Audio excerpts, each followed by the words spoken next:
This story takes place when I was about 16 years old, and because of my living situation, at least twice a month I'd have to make a 2-hour drive from a city area back to my parents' house in a rural area. I'd say about an hour and a half of that drive was just country road with nothing but valley, corn, or some other crop on either side, with the occasional farmhouse or something you might think that people would go in and out of willingly along the way. Because of how used to this drive I was, I didn't think much of not having cell service or seeing any phone booths along the way. I mean, in all the times driving, nothing had happened yet, so surely nothing would happen ever, right? Well, in the middle of one of those drives back, while the night was slowly taking over as I was driving, I saw a flash of light in the distance. That was weird. Maybe just an anemic moment? Another flash. Well, maybe someone was coming this way and their high beams are wonky or something. And then another flash. Alright, something's wrong. I slowed down a bit as to not get blinded periodically and eased my car to the side of the road to try and figure out what was ahead. Further in the distance, I think I see a person. Actually, multiple people. My eyesight's well and good at this point in my life, so I was putting 2 and 2 together, getting close enough to realize there were 4 people on this country road, lined up across it as if to make a roadblock to prevent any cars from passing through. Another note to this is that I don't see any car around them that they could have come in or stepped out of. I don't remember any farmhouses or sheds nearby either. The rest of this encounter felt like it took place in the span of an hour because of my fear and anxiety, but it was likely no more than 5 minutes in hindsight. I'm driving maybe 10 miles an hour now as I'm getting closer and realizing that I'm definitely, without a doubt, approaching a line of 4 grown-ass people with huge, bright white masks on, staring in my direction.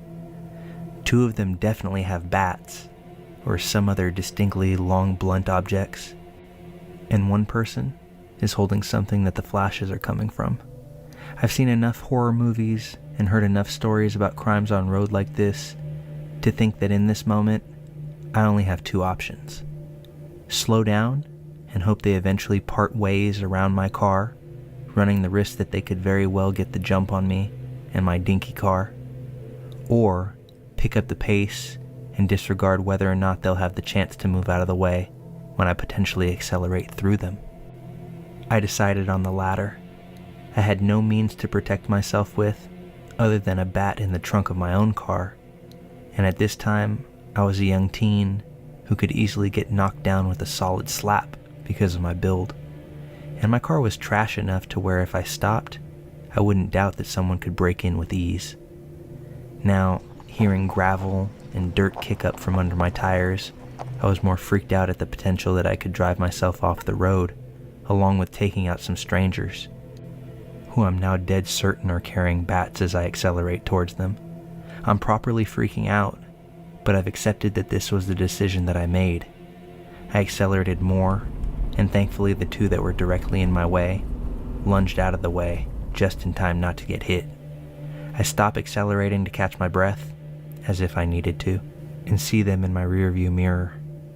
The 2 that didn't have to jump out of the way, for some reason are now hauling ass towards my car, as if they could catch up, and it became so real in that moment that there were people who were intentionally trying to get the jump on me in the middle of fucking nowhere, and probably not just snot-nosed kids trying to get kicks and giggles out of freaking someone out, but real adults trying to harm someone that came that way. I just focused on driving out of there as fast as I could. I focused on going forward, didn't turn the radio back on to distract me, and felt shaken by the experience in general. The most messed up part, honestly, was getting home and realizing that part of what I was driving on wasn't gravel. It was nails that were now embedded into my tires. Praise whatever God may be out there for me somehow having those sturdy-ass tires. I didn't tell my parents the full story about what happened, and they just assumed I was being reckless and someone was playing a prank with scattering those nails about randomly on the road. I told the story to some of my friends, and they told me I probably wasn't in any serious situation, and they were just trying to get a scare out of me, especially since being in a car was a pretty big advantage in the situation, which I can't deny. Still, creeped the absolute hell out of me, and I remember it every single time I drive down a road that looks any type of similar. This is something that I add on to the end of the story after having told it to friends beforehand, but this happened before those Purge movies came out. Otherwise, I would have definitely felt more comfortable saying it wasn't creepy and just annoying/bothersome. I still wonder where they came from though, since I very clearly remember there not being a car anywhere close by, nor any buildings around.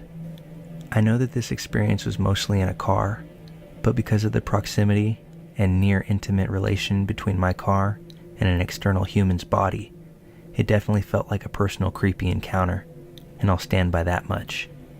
Also, given the potential of direct one-on-one human interaction, should I have slowed down enough. Had to tell this one to someone other than my friends, since they've mostly heard the story, and I just had a nightmare about it again, just a night ago. I still don't know if I'm overreacting about the situation. All I know for sure is that those were definitely people, and that I was definitely afraid for my life.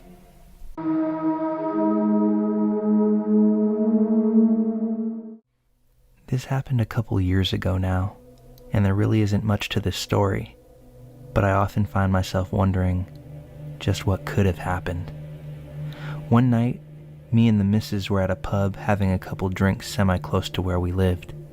It was getting kind of late, so we thought it was time to walk home. As we're leaving the pub, we both are pretty hungry and just keen for some snacks. So we decide to stop at the gas station that's between the pub and our house and load up on all our favorite junk food. Now this is a walk we've done a bunch of times to get snacks on the way home.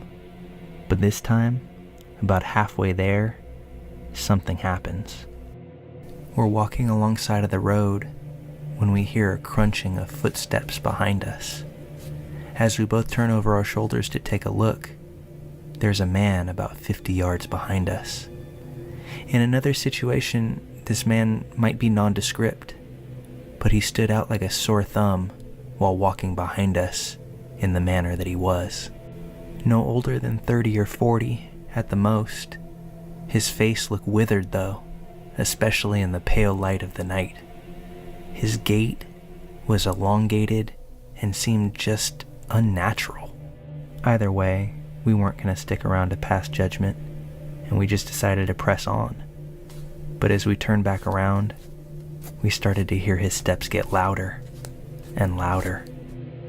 We both admit that the vibe was off at this point, but we also weren't too far from the gas station, so we pick up our own speed, hoping that once we get there, if this dude is planning on doing something, he's less likely to do it in a well-lit area with plenty of people around. As we picked up our walking pace to a fairly brisk speed, we hear this guy start to speed up again. So we decide to pick up our pace once more. And at this point, we're basically jogging to get to this gas station. I didn't look back, but I could all but hear this guy running to catch up with us. I say that to say that this section of road this guy was following us on is extremely poorly lit. Like, there isn't even streetlights for a large stretch of time. So we were supremely thankful to see the shine of the gas station lights as we get around the corner, feeling safe in its warming glow. We go in, still wanting to get those snacks of course, and wouldn't you know that the guy follows us in, and he just stares at us the entire time we're in there. We do our best to take as much time as possible, hoping that he'd just give up on whatever he was planning and leave. Eventually, he finally leaves the gas station without buying or doing anything except for staring at us. We stop messing around at this point and go to the counter to buy our snacks. As we're leaving, we notice this guy is across the road, still eyeballing us and waiting right where we'd need to go if we wanted to continue our walk home. We decided to call a cab at that point instead of walking. We were definitely getting a dodgy vibe off this dude, and I do wonder what he was planning. I'm pretty glad I didn't find out though, because he seemed determined on us. It was odd either way, and while it may not have been the creepiest thing ever, I'm just happy nothing bad actually happened.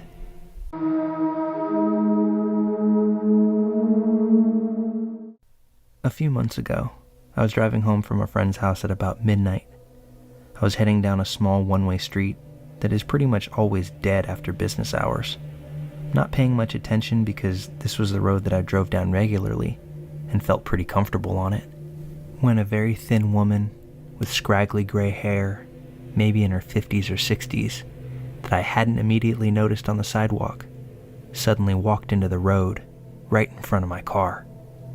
I hadn't been driving very fast, so I stopped to let her cross, although I wondered why she didn't wait for me to pass, as there were no cars behind me. She didn't cross all the way. She stopped in the middle of the street, then turned and walked right up to my car. She put her hands on the hood and leaned forward so she was locking eyes with me through the windshield. Her pupils were gigantic, her expression was angry, and she stared at me unblinkingly. She looked almost demonic. My reaction was pretty automatic. I started shaking my head and loudly repeating, "No, no, no," to try to signal that I didn't want to interact with her. She didn't move at all, and for a split second, I wondered if she needed some kind of help. But the look in her eyes and the way she didn't say anything put me completely on edge. I threw the car in reverse and lurched away from her. She stood up straight in the middle of the road, stared at me for a second longer, then turned and nonchalantly walked back to the same side of the street she had come from. I put my car in drive and hurried past her to continue home. As I peered in my rearview mirror, I saw that she had emerged back into the street, nearly the same position where I had seen her, but this time she had her hands over her head, almost in a howling position. Why? I have no idea. After the fact, I decided that this lady was probably really high on something, and maybe she didn't want to cause me any harm, but the expression in her eyes as they bore into mine was beyond creepy, and more than enough to keep me from driving down that road, whether in broad daylight or in the dead of night.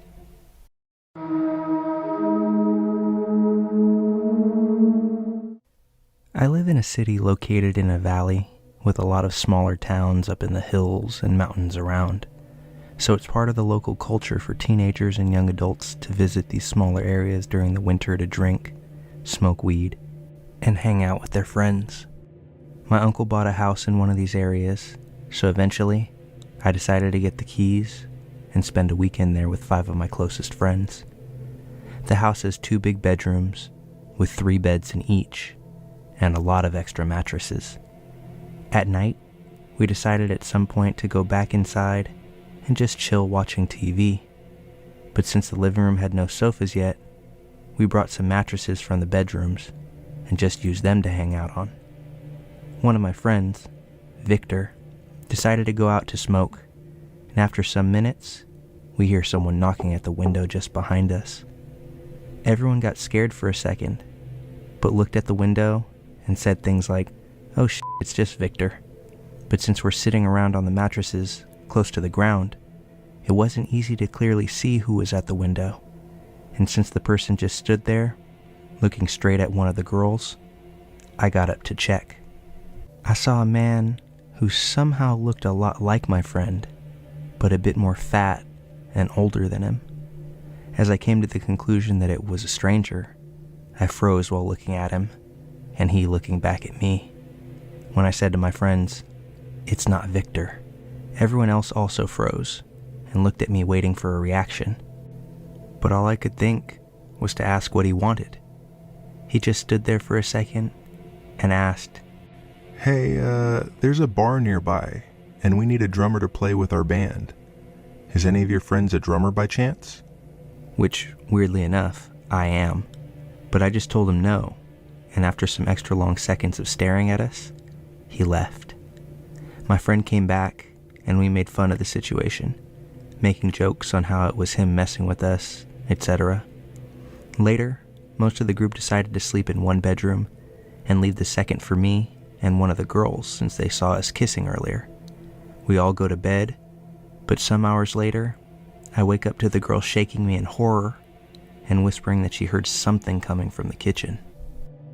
So I get up, tell her to lock the bedroom when I leave, and go check the sound like a moron who always dies first in the films. As I pass by the second bedroom, I think about calling someone else to join me, but as soon as I see them all sleeping, I hear something at the kitchen's window. I quickly move there in silence, check around, and as soon as I find and grab a knife, the door opens right in front of me. It was the same guy. I knew it was no joke, since I just saw my friend sleeping. It probably took about 5 to 10 seconds of each of us staring at each other, but it felt like an eternity. While still holding the door handle, he made a slow movement with the other hand towards something under his shirt, which was probably a gun or a knife, but I also lifted my hand showing him the knife that I had, so he stopped. The kitchen was quite small, so we were standing pretty close to each other, and at this point we both knew it would end badly for both of us if he tried something. So I just shook my head and said as calm as I could, "Don't." He just kept staring at me for a bit more, then finally closed the door and went away. I went back to the room, told the girl that I was with that it was nothing, and that we should go back to bed. I didn't sleep a wink that night. We left early in the morning, and I made sure to ask my uncle and cousins if they ever received weird visits there. They said that the only person who ever goes there at night is the old neighbor when his wife doesn't let him arrive drunk at home, so he usually crashes on my uncle's rocking chair to sleep it off until he's sober. Now the thing is that visitor definitely wasn't the old neighbor, and he didn't look like he was there to just crash. I don't know exactly what he was there to do, but I'm glad that I was there to keep him from doing it. Now, every year my friends talk about spending another weekend there, but I always make an excuse so we never go through that again, and they never have to know what almost happened.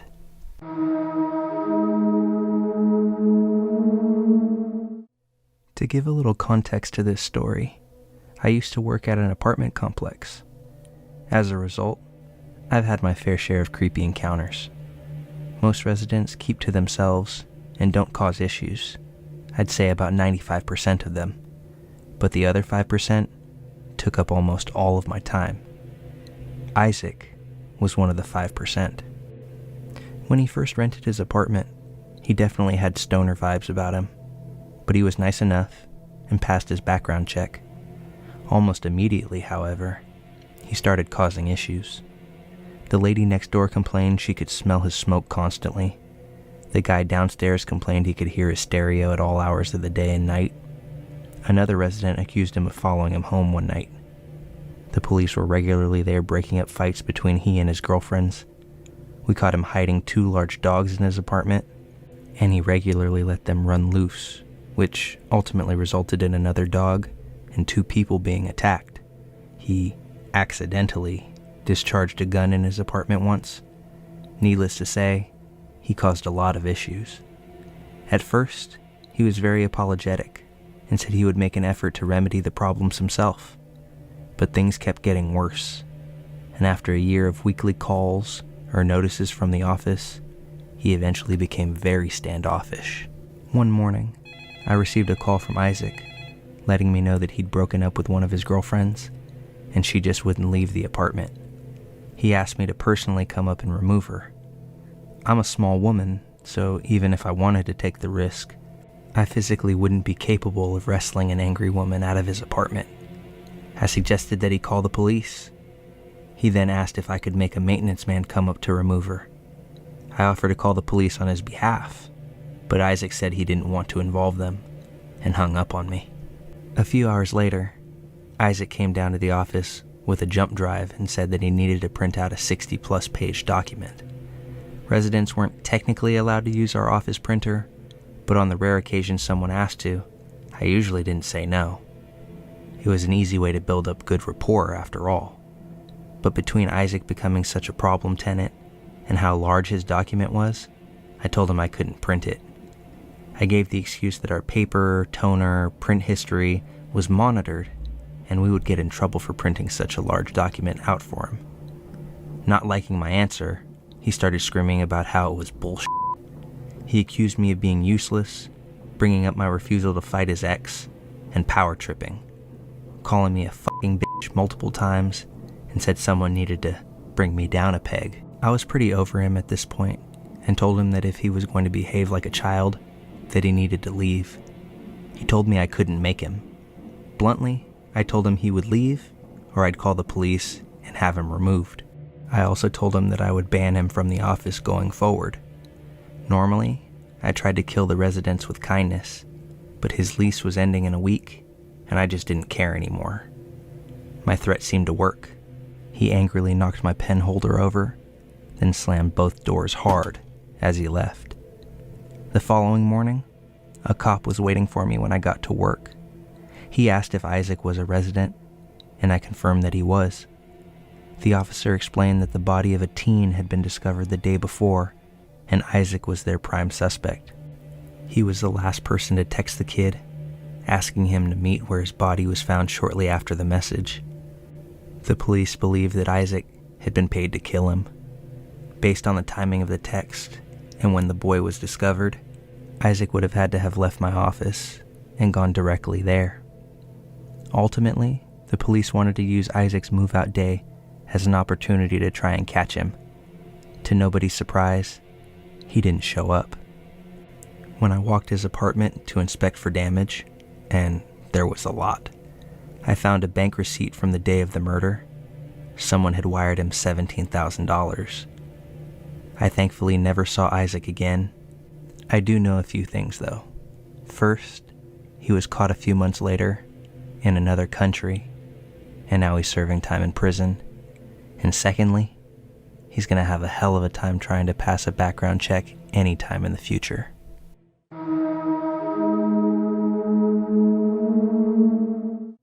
So this happened to me a very long time ago. I'm gonna say about 35 years now.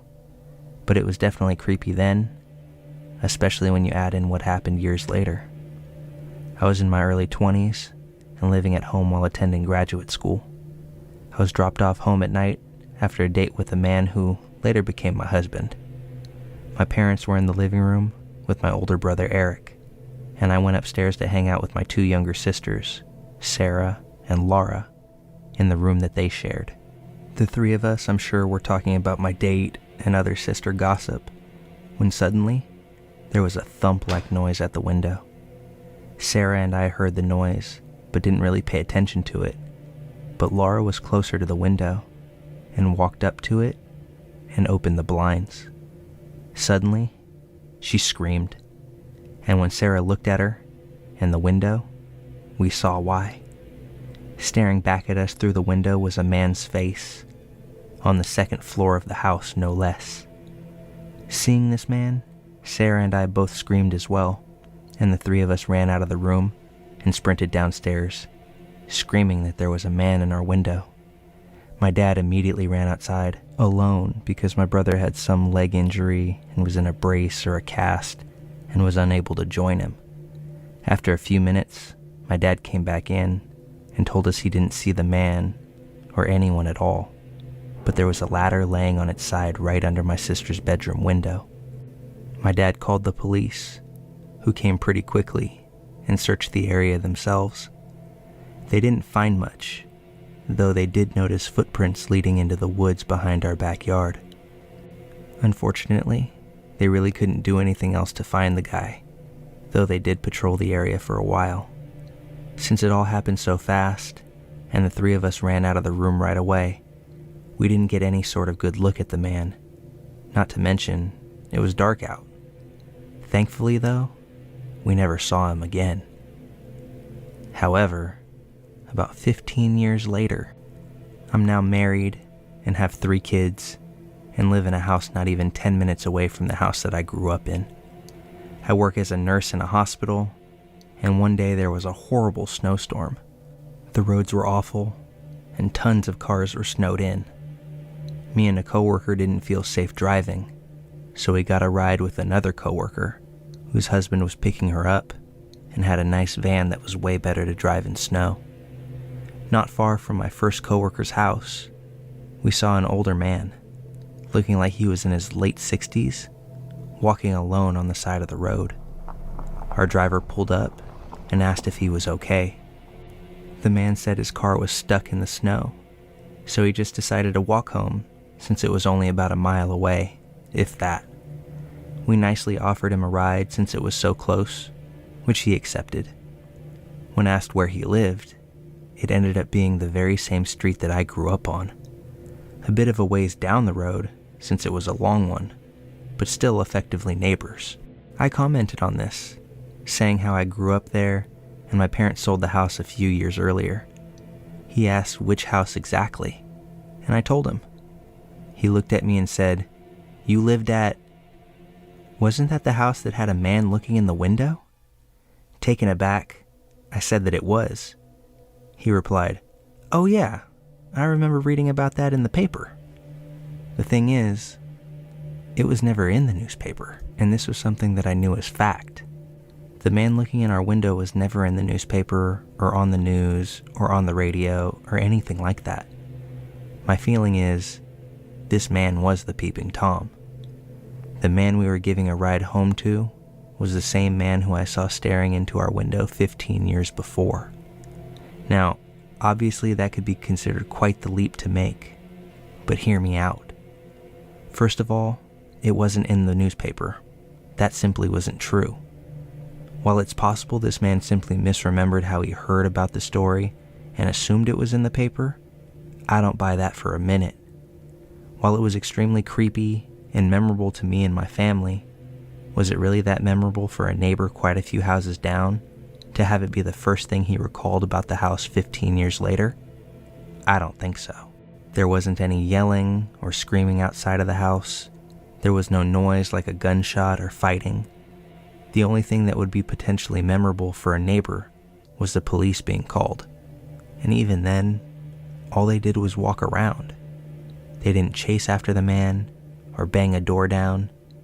And again, this man in the car didn't even live next door. From his house, maybe he'd see a flashing light, but that's really it. I'm 100% convinced this man was the same man in our window all those years ago.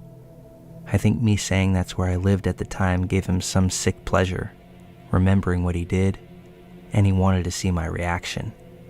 Thankfully, I didn't have much of one in the moment, since I was so surprised that he brought it up. After he said that he read it in the newspaper, my only response was saying something like, "Oh really?" And that was that.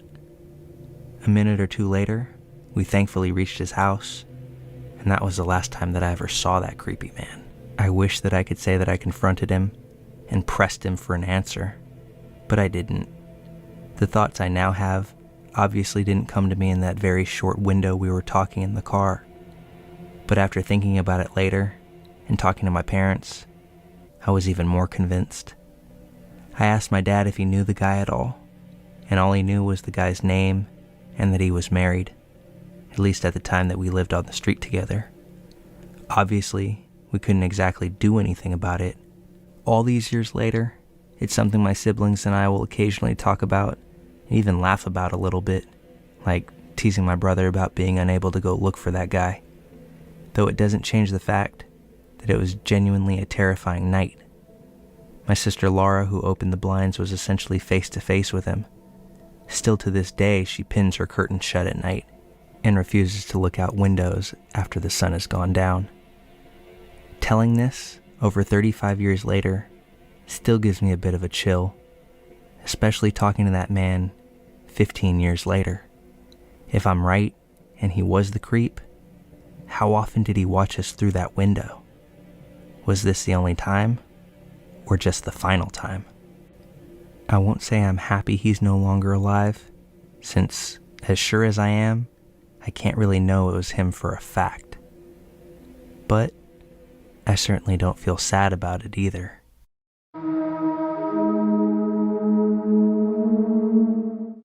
This story takes place when I was homeless, and I would park to sleep at a campsite up north from where I am.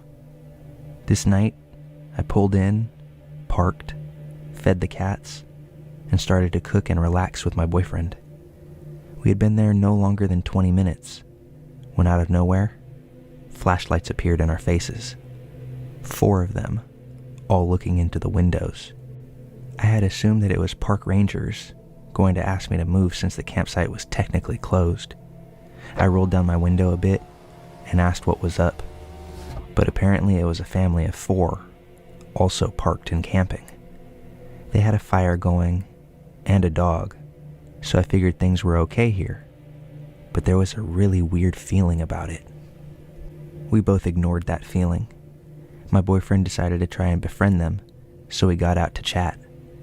They asked a lot of very pointed personal questions. Are you married? Do you live around here? Do you have any kids?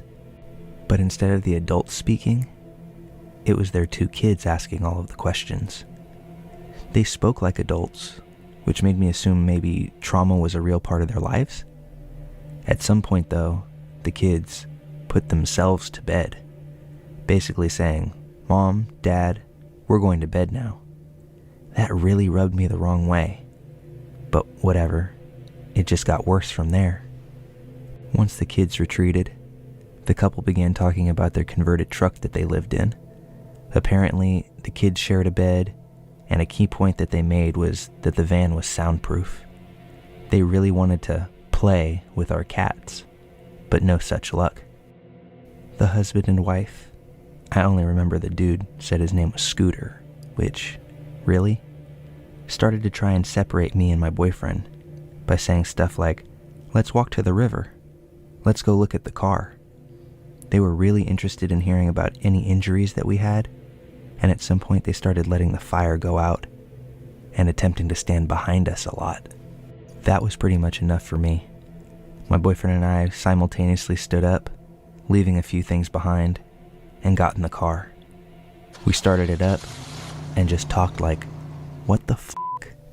It took all of 2 minutes for the woman of the couple to walk up to our car and ask if we were leaving. We said no, obviously, and that we were just cold. She asked to sit in the seat behind us though. I asked why. She didn't answer and asked if she could sit with us or on my lap. Utterly confused, I asked again, why? She again didn't answer. She said we can't leave her there because her husband beats her. So I asked her if she wanted me to call the police. She didn't answer, just pulled out a cigarette and lit it up, leaning against the door of our car. We looked at each other, and I heard someone douse the fire. With a feeling of extreme unease, I turned to my boyfriend, and this is when I found out that he was suspicious from the very beginning, but didn't think to say anything until now, only to add that if I had stayed and not followed him to the car, he would have just left me there. Yeah, he was a waste of space, but before I could process it, I heard the husband of the group grab something off of the fire tool set that sounded metallic and heavy. And that's when I got tunnel vision and just hit the gas. I felt that bitch bounce off the side of my van as we pulled away, and just as we got onto the road, we see flashing lights behind us in the distance. Not like police lights, but almost ambulance lights. No way was I stopping for it or pulling off to the side of the road. Do you know how easy it is to buy emergency lights for any car on Amazon? No thanks. The ambulance turned off to a dead-end road eventually, after a while of demon driving into town. We never heard a siren. We looked it up, and the aforementioned river was about 2.5 miles into the dense woods. Apparently a lot of people go missing out there. I wonder who's to blame. We reported this to the authorities the moment that we got back to town, and they said they would send a few cars up to the campground to check it out. But by the time the police got there was no trace of anybody left at that campsite. No smoldering embers from a fire, and no tire tracks but our own. While our account got called into question, I know exactly what happened up there, and it's something that I'll never forget. I'm lucky enough to not be homeless anymore, but if there's one piece of advice that I can give to anybody going through that same situation, don't interact with anybody that doesn't have a badge when you're parked at a campsite and trying to sleep.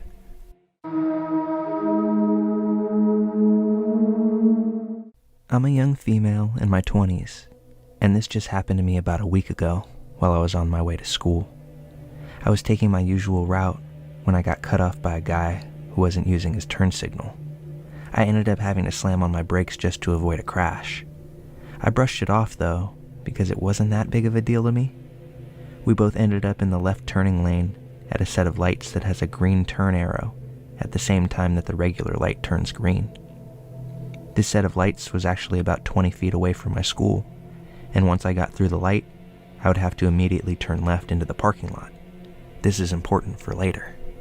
The light turns green, and I ease off the brake in expectation of going, but the man in front of me didn't move. Now, I don't usually honk at people unless it's absolutely necessary, but this man already had me annoyed from cutting me off, and now he was taking an absurd amount of time to turn, so I gave him a little beep to get his attention. He moved forward about a foot, and then stopped again. At this rate, we were going to miss our turning arrow, and I was getting a little pissed off. I gave him another, longer honk, and he rolled down his window and flipped me off while still refusing to move. I just wanted to get to school, and this idiot was holding up traffic, so I started beeping my horn in short bursts to annoy him into moving. I know that I probably could have handled that better, but I was tired, and this guy was acting like he had one brain cell. My incessant beeping got him to finally start moving, and he sped through the turn lane while flipping me off the entire time. I gave him the finger in return, and got through the light, and immediately turned into my school's lot. I drove through the parking lot, and around the back of the building, because that's where students are required to park, and I took out my phone to call my boyfriend, because I was worked up and needed a rant about the whole situation to someone. However, my boyfriend was busy and wasn't able to really talk, so I only got to give him a short retelling of everything, and I decided to voice record him a message while detailing the whole thing. While I was recording the message, I noticed in my rearview mirror that someone had pulled behind me into the school. I immediately knew it was the guy who I had honked at the light. He drove around the back parking lot, revving his engine and going in circles. I thought, oh shit, this guy followed me. I immediately started freaking out and called my boyfriend again. He has my number set to always ring in case of situations like this, so he answers, and I say, he followed me.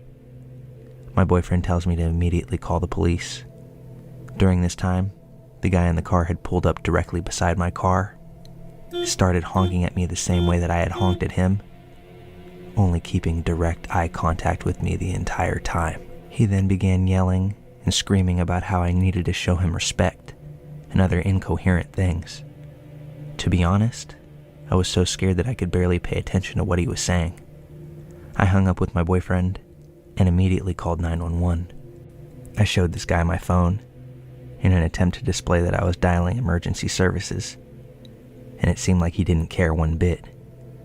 He continued to scream and berate me, all before exiting his vehicle, circling around, and coming face to face with me, with only my driver's side window between us. This man, still in a rage, slams his hand over and over against my window in an attempt to puncture through it. My heart is beating out of my chest, as I'm worried that my window may not hold. But just as the dispatcher picks up the other line of the call, and I'm sure all the color has drained from my face, this man stops his assault on my window, leans down, and flashes the creepiest grin I've ever seen in all of my days.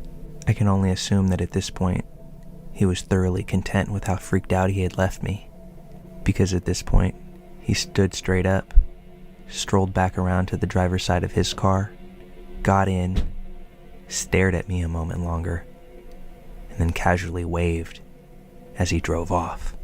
I gave the police a description of him, his vehicle, and his license plate number. After getting off the phone with the dispatcher, I was left shaking in my car, still utterly terrified as to what just happened. There really isn't much more to this story. I gave my statement to the police, but they couldn't find him, and I haven't heard anything since. I know this may not be the scariest story in the world, but it was horrifying at the time. I'm just left thankful that window glass is as strong as it is, because who knows what would have happened if his hand did make it into my car.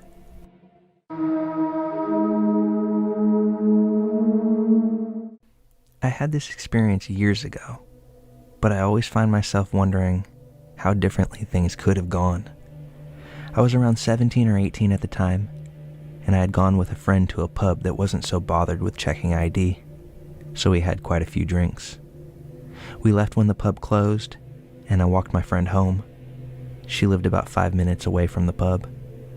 I was supposed to be staying at my sister's house to babysit for her the next day, but I had missed the last bus and decided to walk to her house. This was about an hour-and-a-half walk that I had done plenty of times before during the day, and it didn't even occur to me that a girl wandering around on her own in the middle of the night was a dumb move. I would never go out alone now, but I made that decision that night. So I'm walking, and most of the route is through residential areas, some gas stations and closed shops, etc.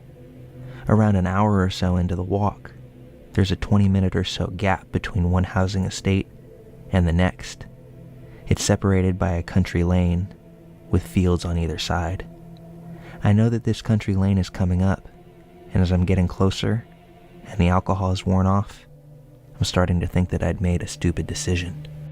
The roads had been pretty quiet, and by now it was probably around 3:30 a.m. A white car drove past me heading towards the country lane, but I didn't really think much of it. About a minute later, the same car drives back in the opposite direction, slowing down as it passes me. All of the windows are tinted, so I couldn't see who was inside. The car turned around further back and passed me once more, heading back into the country lane area. And that's when I thought, oh shit. I was coming to the end of the housing estate and closer to the country lane. So I darted off to my right, into the housing estate, and waited out of sight for what felt like forever. But looking back, it probably wasn't more than a few minutes. I heard a car pass by a few times, and then all went quiet. I thought it was probably safe to continue now. I came out of the estate, looked about, and couldn't see anyone around, so I continued on my journey. About 5 minutes or so into the quiet, and the same white car drove past me from behind and parked up a little way in a turnout on my side of the road. I slowed my pace and started to internally panic. I didn't want to turn around because then the car would be behind me, and that thought scared me even more. I couldn't cross over because there was no footpath on the other side of the road, so I'm just slowly walking towards this white car, getting more and more scared. Just then, a taxi pulled up next to me, and the driver rolled down his window and asked if I wanted a lift home. I was already panicking and almost screamed at him that I don't get into cars with strangers. He said he had a daughter about my age, and he wouldn't want her out at this time. I just looked at the taxi, looked at the white car, before deciding that the taxi was my best bet and jumping in. As we drove off, I looked back and saw the white car speed off in the other direction. The taxi driver dropped me off at my sister's house with no further issue. I always think back and think, firstly, how could I have been so stupid to take that walk? And secondly, what would have happened if that taxi driver hadn't decided to stop?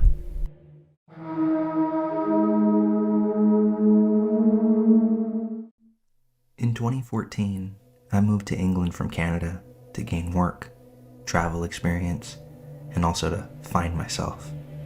I ended up living in Essex with 3 other roommates. They were all women, all a bit older than I was. I was 24 at the time, Megan 31, Cherry was 34, and Cassie was 38. Megan was from New York, Cherry from New Jersey, and Cassie from Poland. All four of us shared this 3-story flat. The back of our home was the living room and kitchen, and the back wall was complete glass that looked out into our garden. The garden was completely fenced in. The house had an interesting living dynamic, to say the least. I adored all of my roommates, except for Cherry. After living with Cherry for 7 months, I was over her antics. One day I come home from work, lock the door behind me, make myself something to eat, and go up to bed. I brought some work home with me, so I'm in my nightie with all these papers around me and my headphones on, jamming out. I had headphones on because Cherry was out to dinner with some friends. That meant booze, and then sometime after, there would be a tantrum surely to come. I just didn't want to have to listen to her crazy scream crying. I'm working away, completely focused, until I feel something. I look up to see a man standing over me. I don't register it right away, and I passively say, "Cherry's room is on the 2nd floor." I said it so flippantly because Cherry seemed to regularly bring home strange men. He doesn't leave, though. Again, I say, "Cherry's room is downstairs, you..." He then interrupts me. I'm not here for Cherry. A cold chill iced my veins. My fight or flight kicked in just then. I start surveying the situation, and as I look him up and down, I see that he has a bottle of Prosecco in one hand and a knife in the other. He's about 5'10", wild, muddy brown hair, and black eyes. He has a light blue polo shirt on, and one side of his collar is popped up, and he has a distinct Manchester accent. Once I focused in, I realized his eyes were black because his pupils were completely dilated. Shit. I was in trouble. I needed an escape plan. Unfortunately, this man was standing in between me and my bedroom door. I needed to get downstairs, but I needed for him to think it was his idea, so I decided to play along. Just then, he uses his knife to pop the cork, and Prosecco starts flowing onto my carpet. I said, "Oh no, let's clean that up. Besides, I prefer to drink out of a proper flute anyways." He nodded, replying, "Yeah, you're a proper classy bird. Let's go." I try to act as natural as possible. I try not to show him that I'm shaking all over, while I try to gain control over my breathing. We take the long journey down to the main floor of my flat, all 3 floors. He has the back of my nightie bunched up in one hand, and I could feel the point of the knife graze my back with the other. I was trying to playfully speak with him as we walked down the stairs, but I couldn't tell you what I was saying, most likely just rambling. I couldn't hear anything over my heart beating in my ears anyway. We get to the bottom of the stairs, and there's a hallway to my left that leads to the front door. On my right, which is much closer to us, is the kitchen and living room. We make our way into the kitchen. I point to the cabinets that had the wine glasses. He said he knew where they were and started towards them. I now had the kitchen table between us, so it was time to run. I burst into a sprint down the hallway towards the door. My hands fumble over the locks, shaking and sweating. I swing open the door and see 2 men walking across the street. They must have been walking home from the train station nearby. So I call to them, ask for help, when suddenly I'm flung to the ground. Little pebbles piercing my skin sent sharp pains where they jabbed. The intruder pushed me out of the way to run and escape. One of the men chased after the intruder while the other said for me to go inside, while he surveyed my home, and he told me to call the police. I lock the doors before I pick up the phone, and while I'm on the phone with dispatch, I maniacally run around the house to double check all the windows and doors. Suddenly, I hear a loud bang on my front door. I inform dispatch of the banging, and she tells me that the police weren't there yet. I thought it might be one of the gentlemen who helped me, but I go out to look through the eye hole, and it's him, the intruder. He came back. He's banging on my door, screaming that I had his glasses, and that he was not done with me. I absolutely freak out at this point. The dispatcher attempts to calm me down, but I'm losing my ever-loving mind. She then said, "They're pulling onto your street now. You should hear their sirens." I did, thank God. The intruder then blasts off. One officer jumps out of the passenger side while the car is still moving and chases after him. The second officer comes into my home, interviews me and the two gentlemen, collects some evidence, and takes photos. After some time of him being there, Cherry comes home and freaks out herself. Once the situation was explained, she said, "Oh my God, that could have been me." Yeah, thanks, Cherry. Everything's about you. The next morning, I'm called in to identify the man that they had in custody. I pointed him out. I go into a little room, and the officer pulls out an evidence bag. He asked me if the items were mine. They were. There were my underwear, photos taken from my home, and a couple of small trinkets that were sitting on my dresser. The officer informed me that the intruder had been stalking me for some time now. He estimates about 3 months. He had made a nest outside of our home, on top of a hill that overlooked into our living room and the kitchen. He's a known violent offender, as well as a drug dealer. The officer then told me how lucky I was to get out practically unharmed, considering that others just weren't so lucky.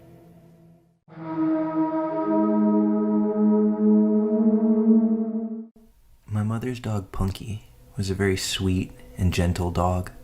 She was an emotional support animal, but also trained to be a service dog for PTSD before she lost her leg. I had never seen her get aggressive with anyone in the entire 12 years that she lived, never growled or nipped anyone, and she had no sense of smell, so she loved all animals and people, a real gentle giant among our little terriers at 60 pounds. What I'm getting at here was that her barking at something and being aggressive was so wildly uncharacteristic that I only ever saw it once. When I was 11, I was at home with my siblings, a 2-year-old brother and a 6-year-old sister. My then stepdad is at work, and my mom ran up to the gas station to grab a pack of cigarettes. For reference, we lived in a 2-bedroom trailer in the middle of the woods on a dead-end road at the time, and you had to really make an effort to get down our road, find our place, navigate down our rickety driveway, and then find the door. I'm sitting at the computer, having a grand old time watching YouTube videos, when all of a sudden, all of our dogs, 2 Boston Terriers and 1 Chihuahua, perk up, bark a few times, and start investigating down the hall. My siblings were napping in the bedroom at the end of the hall at the time, so I figured they just stirred and scared the dogs. But then Punky sits up suddenly, stands up on the couch, and puffs her chest out. Her ears are perked up, her fur standing on end, her tail straight up, and then she barks. Loudly. I mean, the bark booms through the living room and echoes around, and all of a sudden, she lunges off of the couch and goes tearing down the hallway. I'm already on edge because I don't think I've ever heard her bark. Ever. She's a Basenji mix, so her bark is more of a bang sound, but this was a big, loud, alert bark. I stand up and go to look down the hallway, ready to fight off what I'm assuming is a shadow monster based on how the dogs are acting. But then I hear it. Knock, knock, knock. We didn't get visitors because of how weird our house was location-wise, so my 11-year-old mind had no clue what to do here. The only people who showed up were family, and they didn't knock, so I slowly walked towards the door. The knock drew the attention of the dogs, and they came running back down the hallway, all except for Punky. And I felt better with our 3 yappy dogs in the room with me, even if they were all the size of New York City sewer rats. I opened the door just a bit, and standing on our porch is the sketchiest man that I think I've ever seen. I can still picture him perfectly. He was really thin, tall, with dark hair, and a sunken face, bags under his eyes, and this half-managed hair, sort of like he just gave a quick brush and then figured it was good enough. Everything about him seemed just a little too thin, a little too shallow, and his clothes, well, they were all off too. They were nice, but fake nice, you know? Like a clean, newer looking t-shirt and new jeans, but he had what looked like a suit jacket on. All his clothes were dark too, despite the fact that it was summer in Texas and the weather was definitely into the hundreds that day. He also had this plain, unlabeled bottle in his hand. It looked like the label had been covered up and taped over. I stare up at him in confusion because I definitely don't know this man, and I ask what he wants. He smiles at me in this way that's way too fake, like this exaggerated and forced grin, and he spoke in the same voice retail workers do. "Hey there, kiddo. I'm trying to sell this carpet cleaner here," and he shakes the bottle at me. "Mind if I come in to show you how good it works?" Alarms are going off in my head because he just seems so off. Looking back with an adult perspective, the fact that he didn't ask if my parents were home is unnerving, because he probably knew that they weren't, and that's why he was there in the first place. I should have told him to get off our property and that I'd have to go get my mom, but I didn't. Instead, I just shook my head and said, "No, we don't have carpets." "Well, it works on other things," and he took a big step towards the door and shook the bottle at me. I start to freak out and think to close the door, but the thing is, our front door didn't even have a lock. It was a small town, hard to access home. We never needed a lock, so it's basically useless. I'm sure there's something very wrong about to happen, and I'm terrified as I think about what to do in the few seconds I think I have before it does happen, when all of a sudden, I hear it. Punky had crept up from the hallway, lowered towards the ground with her teeth bared and snarling like she was feral. She had slobber just dripping from her mouth, her ears were down, and she was ready to pounce. The guy hears it too, and as I look towards Punky, she tries to lunge past me, and I just barely catch her with my leg as she tries her hardest to duck past me and attack this guy. He freaks out and runs off the porch without another word, booking it down the driveway as I let Punky out along with the rest of our dogs as they start chasing him. Our small dogs chase him down the driveway and stop about halfway, barking and jumping about. But Punky, she stops on the porch and just watches him with her ears perked, just staring out into the distance until he disappears. I swear I saw someone join up with him running when he got onto the road. The second he disappeared, Punky's entire body language changed, and she went back to being the sweet dog I knew. No barking or growling, just laying around, mouth and throat covered in slobber still. I realize my siblings are still down the hall, so I run to check on them, and when I get to the bedroom, they were still sleeping soundly. But the bedroom window, well, it was wide open. The curtains pushed all to one side, and the items on the dresser in front of the window all shoved around. Someone had tried to climb through the window, no doubt in my mind about it. From what I can gather, the bedroom window was visible from the couch where Punky was sleeping, so I think someone was trying to climb through the window before Punky went after them and scared them off. And the man at the door, well, he was meant to distract me. They definitely didn't expect Punky, a bigger dog, because most of the time, she was with my mom inside, while the other smaller dogs were the ones roaming the front yard. I don't know what they intended to do, but after my mom got home, she took all of us to my aunt's house, and on our way there, we saw the men walking up someone else's driveway. Men, plural, because we watched a second one split off to wait by the road. We called the police shortly after, but to this day I don't know if anything came of it. I will say though, the lesson that I learned from this whole thing is that it pays to have a big dog around. R.I.P. Punky.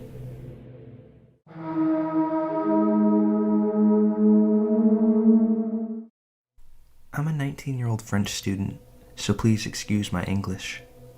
This event happened last week, as I was heading to my apartment after seeing my friend. I took the tramway at about 11:30 p.m. because I don't feel comfortable walking at night. As soon as I sat, a man who was already sitting nearby came and sat in front of me. I had a very strange feeling about it, so I texted my boyfriend. When I stood up to get out of the tram, the man quickly got out after me.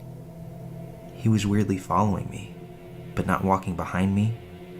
He was walking next to me. I was getting very anxious with every passing step, knowing that something was wrong. But I continued to press on and just tried to walk to the street that I lived on as quick as possible. I crossed the street and he didn't follow, so with the little extra space between us, I thought everything was okay. But a few seconds later, he crossed the road too and found himself walking right behind me. But then he passed, and as he was walking in front of me, I thought I was just being paranoid and that he was walking his way too. But near my building, he stopped and waited until I met him. He asked me if I had a boyfriend and all. I answered, "Yeah, I do. Have a good night," as polite as I could be. He then proceeded to leave in front of me, so I was walking slower for him to be far, far from me, and to make sure that he didn't know I was almost home. I turned into the little pathway heading to the lobby of my building, still anxious about this man, even though he continued to walk. I thought I had put my keys in my pocket, but they were in my bag, which meant I spent a little extra time at the lobby entrance, fishing through my bag for my keys.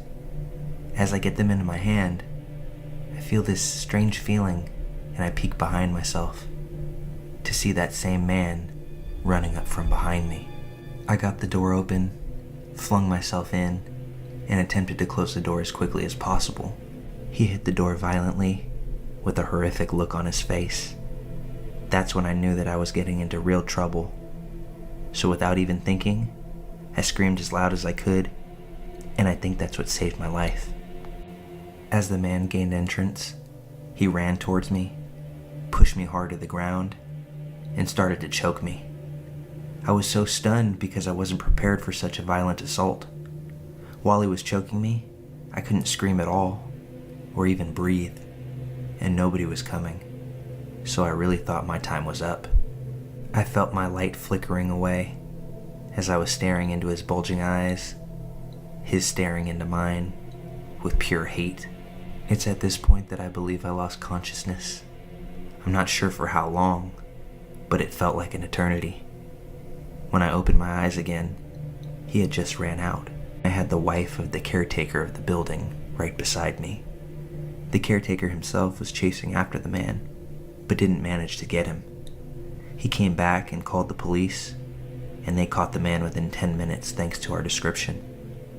I really don't know why he did that to me, because when he attacked me, he didn't try to assault me in a certain way or rob me, and that would have been easy. I can't understand that his only goal was to kill me. I'm forever indebted to the caretaker of the building who came to help me and saved my life because nobody else in the building called the police or even tried to help.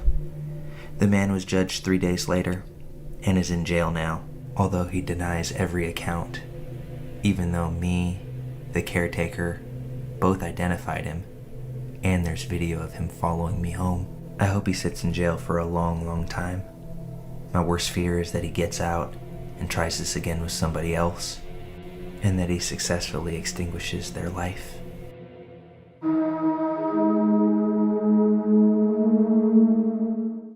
I grew up in a small, rural town where nothing ever seems to happen. The sort of place where it wasn't unusual to leave your doors unlocked, and for your closest neighbors to be about a mile or so from your house. Our family also had this giant old cat named Tag, who was a bit of a drama king sometimes, but we loved him. One summer, when I was around 9 or 10 years old, the cat starts going ballistic. Tag generally slept in my room, curled up next to me until I fell asleep, and then he would get up to do whatever cat things he wanted to do in the middle of the night. Occasionally, he would meow or try to wake me up on unfortunate nights when he could see the bottom of his food bowl and needed a midnight snack. Usually, if I ignored him, He would give up, or rarely go try to wake my mom up instead. This night, however, he bangs up against my parents' bedroom door until he gets in, and is meowing loud enough to wake us all up. Our bedroom doors were next to each other, and I called a tag to come to bed, because it's about 2 a.m. He's having none of it though, and begins to carry on. My mom gets up, goes down to the kitchen, and then huffs back up with Tag on her heels, still meowing insanely. She said his bowl had plenty of food in it, and he just walked her to the door of the kitchen. Tag was an indoor and outdoor cat, but he had his own cat door through the garage, so there was no need for one of us to let him out. My mom said my brother must have left the kitchen door open, because just the screen door was shut, but she wasn't going to stand there and hold it forever for the cat to just stand there and not go out. She shut the kitchen door and went back to sleep, firmly shutting her bedroom door this time, so Tag couldn't let himself back into their room. I keep treats for Tag in my room, so I offered him one, but he was still meowing at the door, trying to get my parents up. So I physically grab him and bring him into my room, shut the door, and try to get him to go to sleep.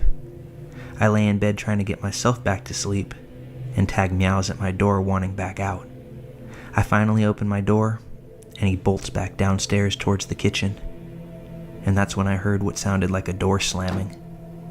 I have 3 older siblings though, and someone is always up watching TV or running to the bathroom, so I think nothing of it. The cat finally slinks back into my room, but instead of curling up in my armpit like usual, he sat at the bottom of my bed, just staring at the door. I fell asleep until morning, when some commotion wakes me up, and I plod down to the kitchen to find my parents on the phone with the police. They got up as usual to get ready for work, and while making coffee, my mom went to grab her rings from the little jewelry dish she had by the sink, because she would take them off in the evenings to rinse dishes and load the dishwasher, but discovered that the dish was empty this morning. It's a small town, so the sheriff sends a deputy over, and when my dad walks out to meet him, he sees that the ATV is missing from our backyard. The key is off the key ring as well. My brothers are all up at this point too, and we're all freaked out that while we were sleeping, some robber came in and removed the ATV key, while also seeing an opportunity to take my mom's rings. They were asking if we had any clue when it happened, and my parents say no. My mom asked my middle brother, who was a freshman in college and home for the summer, what time he ended up off the couch last night, and if he heard anything.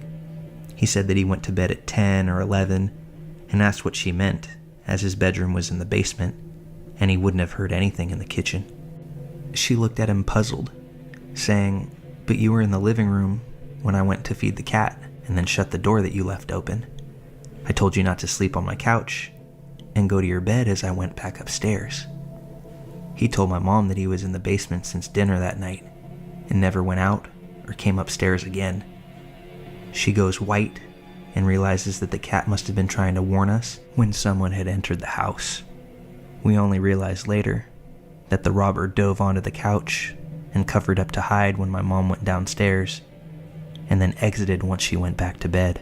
The cops said for someone to be so brazen, they probably knew our family, knew our habits, but didn't count on the cat being so overprotective, and had probably intended to steal more, but was afraid that the cat may wake the whole house.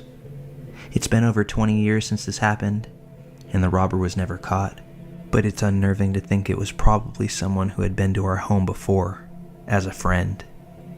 Thank God for our cat. I miss Tag to this day.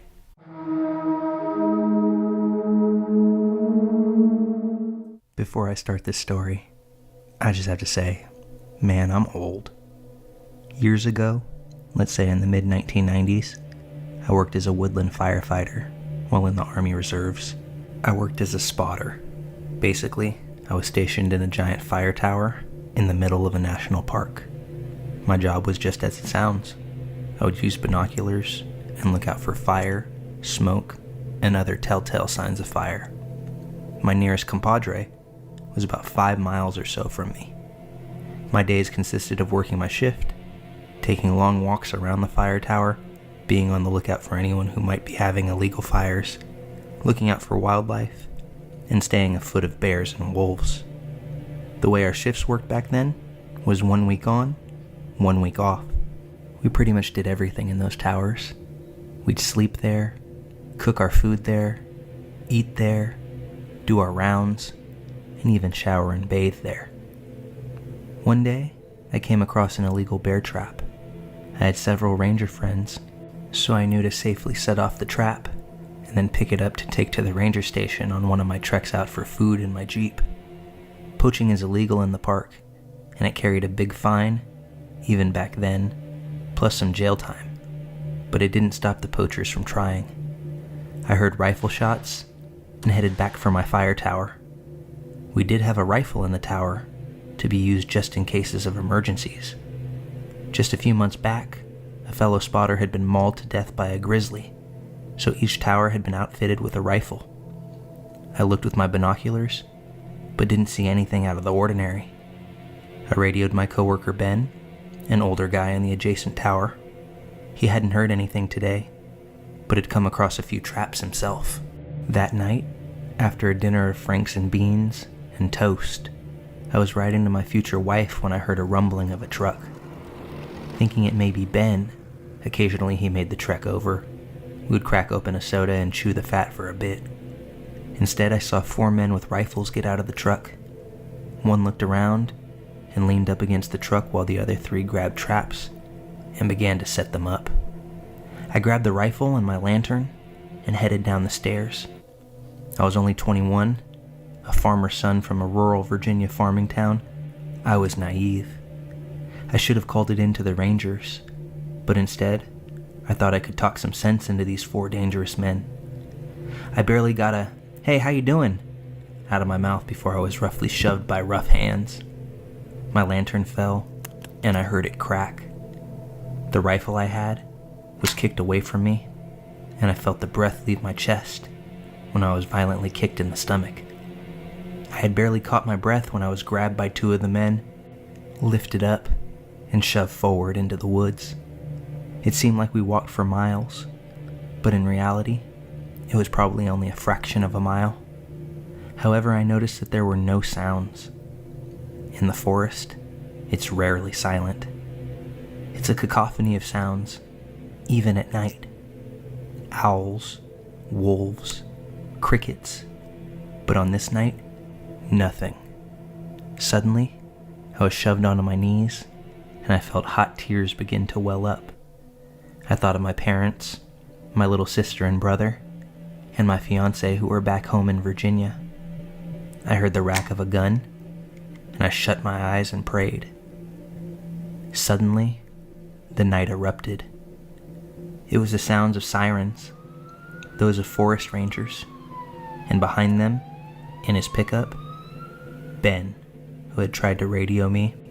When he heard the sounds of engines approaching my fire tower, when I didn't respond, he called in the cavalry. The poachers were arrested there and then, and Ben drove me back to my tower. I was still shaking the whole time.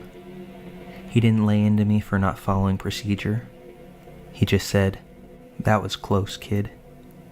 I ended up leaving the job months later to take a job closer to home, but I never ran into any more poachers during the rest of my time there.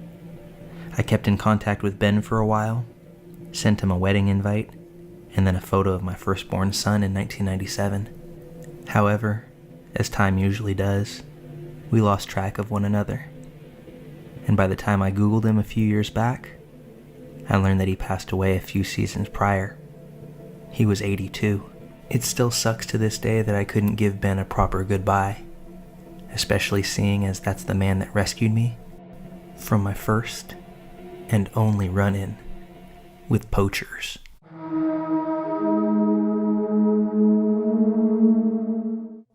For a little bit of context, I work at a gas station in the backwoods of Tennessee, and that's where this all took place. Last night, when I clocked in at 8 p.m., the store was completely dead. I figured it was going to be an easy night because the road the station is on isn't the main road. Actually, it used to be up until about a decade ago, when a new freeway was built. This led basically every business that was here to pack up and leave their old building abandoned. Thanks to this, there are a lot of abandoned buildings on this stretch of road that local druggies tend to claim as their own. Anyway, at around 11 p.m., I only had about an hour left on my shift, so I figured I should actually get some work done instead of just sitting around and doing nothing. I'm lucky enough to work my shift alone, which is normally pretty great because I get to do whatever I want, so long as I get what I need to get done finished. I noticed we were almost out of barbecue chips, so I'd have to restock them from our storage space, which is for some reason in the basement of the station. I've always hated going down there, just because it gives me the creeps. Why the owner decided to store everything down there is beyond my comprehension. I got about halfway down the steps before something fell on the other side of the room, and it sounded like footsteps were coming my way. I sprinted back up the stairs and locked the door to the basement, panicking like a madman the entire time. When I got back upstairs, I went behind the counter to the store computer so I could check the security cameras. I flicked over to the one that looks into the basement, and there was this guy just standing there, smiling up into the camera. He had a look of absolute insanity on his eyes, but he didn't look like the average junkie in the area. He was clean-shaven and dressed in what looked to be jeans and a button-up of some kind. Honestly, if he had walked into the store, I wouldn't have batted an eye. But because he was down there and just looking into the camera smiling, it shook me to my core. I called the store owner, and at first he was pretty mad that I called him so late. But once he heard how freaked out I was, his tone changed. He told me he'd be there in 15 minutes, and just to lock the main door to the store and make sure the man didn't go anywhere. I asked if I should call the police, but for some reason, he didn't want me to do that just yet. I locked the entrance to the gas station and went back to looking at the man. He was still there, just smiling up at me. About 3 or so minutes of him staring at me later, and he walked out of view of the camera.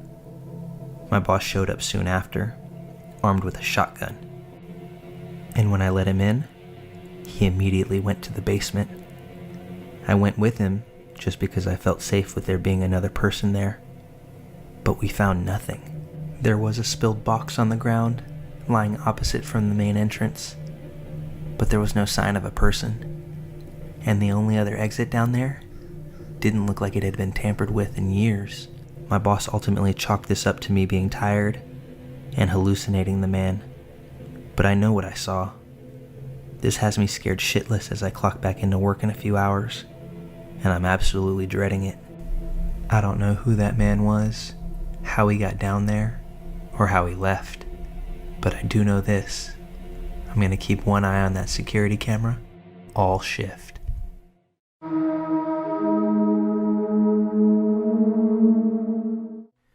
I live in a city with a public transportation system that happens to be spotty at best. They've been extremely short-staffed, and more often than not, you have to call to just make sure your bus is even coming.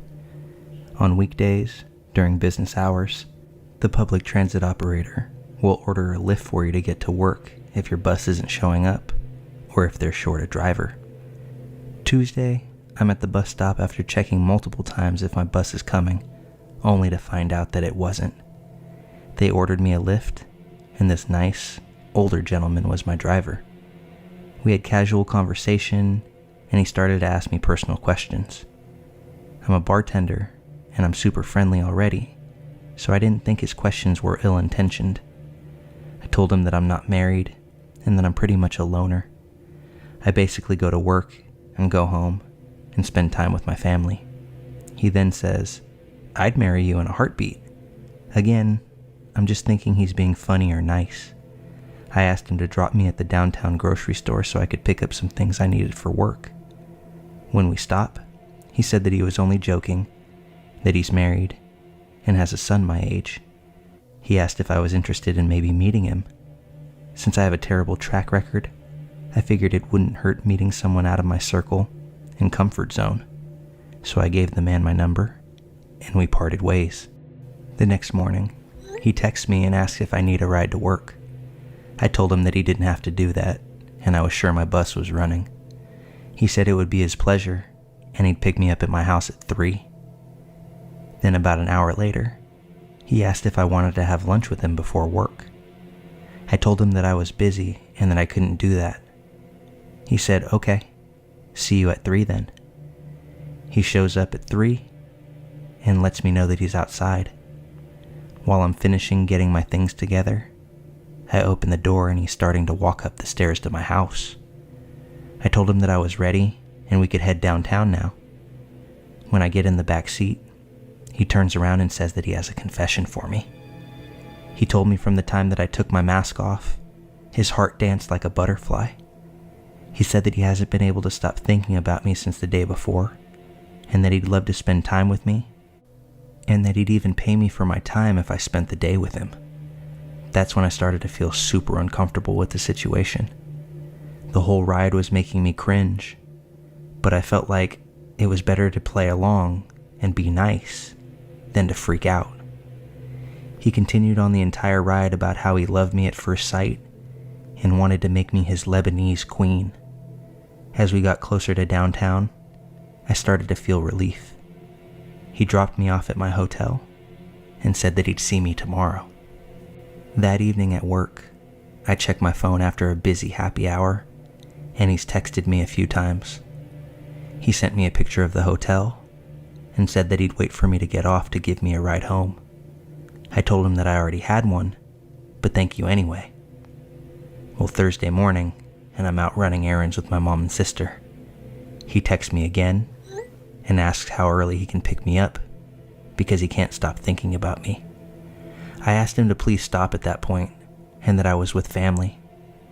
He continues to text me all day and evening, begging to see me. He tells me that his heart is aching to see his Lebanese queen, and I just keep telling him to stop. Friday morning, the hit the fan. He tells me he loves me no matter what, that he told his wife about me, that he's in love with me, and that he wants a divorce. I told him no, please don't do that, and that it wasn't right to treat his wife that way. He said it wasn't my fault. They were drifting apart anyway. Then he said that I'm picking you up for dinner at 5:30, and I'm not taking no for an answer. I ignored the messages during the day and just went about my business. Around 5:25, my video doorbell rings, and he's standing on my porch. I told him that I wasn't home and that he should leave. He continues to text me and beg to come pick me up from my parents. That was the fake location that I gave him, although I was at home the whole time and just too scared to let him know that. I eventually called the non-emergency police line, but he had already left by the time I got through. I filed a general report, but technically they can't do anything unless he's standing on my porch threatening me. They advised me to report through Lyft, so I did just that. I immediately blocked the number that he was texting me from as well. I've done everything that I can to keep my guard up, and I hope that I've seen the last of this man. What adds to my uneasy feeling, though, is that my doorbell sends me notifications anytime there's movement in front of my house. Well, the last few evenings, around 2:30 a.m., the same car has pulled up in front of my house and stopped for a few minutes at a time. I can't tell who's behind the wheel. I can't even tell if that was the car that I was in. But last night, the driver got out, crept slowly up to my door, and left something on my doorstep. I didn't get the notification until I woke up in the morning, but I immediately went outside to see what it was. What I found was a handwritten note with a bow on it, addressed simply to my Lebanese queen.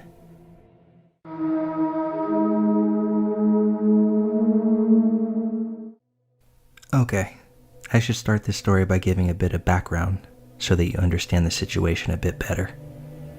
I, a 4'9", 16-year-old female at the time, had 2 dogs who were brothers from the same litter. They were boxers, so they were relatively big and quite protective when they needed to be. Vince was longer, much taller than his brother, and is usually the kind to sleep through a hurricane if we had one. His brother Maury was shorter but more muscular and stronger. These two were pretty much with me 24/7, as my mother used to work a lot, and I was usually alone most of the day, sometimes even until after dark. This never really bothered me. I'd been left alone at home like this since I was about 11. It never struck me that I had a reason to be worried. One day, my mom was working later. I was doing some household chores, feeding the dogs, doing the dishes, stuff like that. I continued doing what I always had, a routine of tidying the house that I had done every day for years. As I went to take the trash out of the bin, I started walking towards the door when Maury stepped in front of me. I tried moving around him, telling him to get out of my way, but he refused to budge. This was certainly odd, and looking back on it now, I realized he was probably trying to stop me from walking outside. We continued like this for a few moments, me trying to get past him, and him, of course, never moving from his spot. As a big dog, he was quite heavy. It was hard to lift him, and even harder to get him away from something. Now, in the time we had been going back and forth with this interaction, Vince stayed happily asleep in his dog bed. I should note that from my kitchen, you can see the living room and bathroom. Usually we use the side door from the kitchen to enter and exit the house, since it attached to the carport. After a few more moments of trying to get around Maury, I heard something that I hadn't expected when I made one last desperate attempt to move him. He growled, which wasn't unusual as he had growled plenty of times in his life. What was unusual was that he growled at me. He had never done that before, not even once. But for that reason, and that reason alone, I decided not to take the trash out that night. I simply tossed it into another room and left it be. A short time passed, maybe a half hour or so, and I had gotten settled into my chair to watch some movie while I waited on my mom to come home. While I was watching, I suddenly heard a quiet knock at the side door. As I mentioned earlier, you can clearly see the living room from the kitchen, so I heard the knock pretty well. It was already after dark, so I figured it was my mother, and that she had somehow forgotten her keys. I got up, went into the kitchen, and out of the corner of my eye, I saw the hook near the door. The hook where the keys tend to be.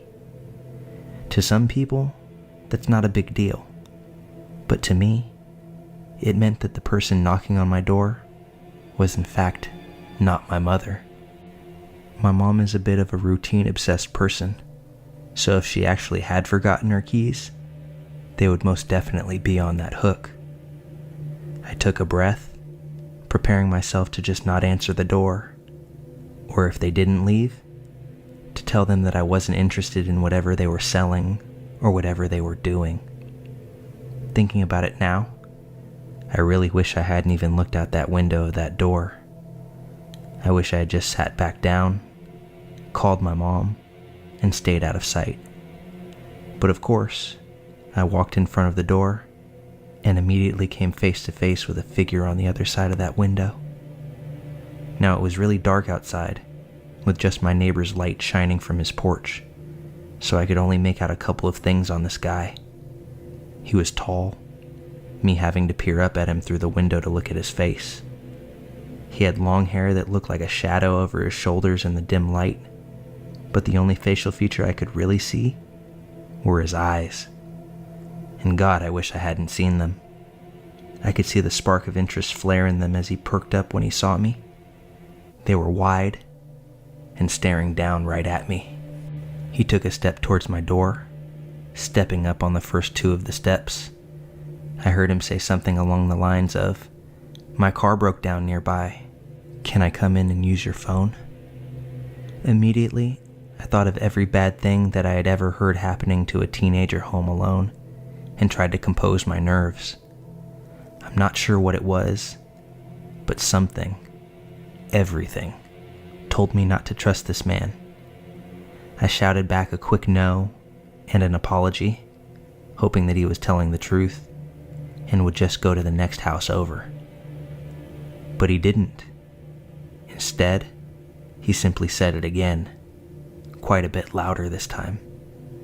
I thought for a quick moment that he hadn't heard me, but then again, I know now that he most likely had.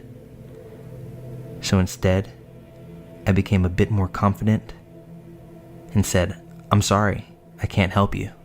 Go to the next house." For a moment, he paused, as if contemplating what to do next. Then he knocked again, louder than the first time that I'd heard it. My heart rate increased as I just stared at him. When I didn't react, he started to loudly bang against the door. I took a step back, praying to whatever God that he would either leave or my mom would be home early. I was usually a quiet girl, but my mom was a badass redneck with a raptor knife. She could take him. He started to bang on the glass after a moment, my mind racing 1,000 miles an hour. Should I hide? Run? My phone was in the other room, and I was scared to take my eyes off this guy. I was sure he would break through the glass.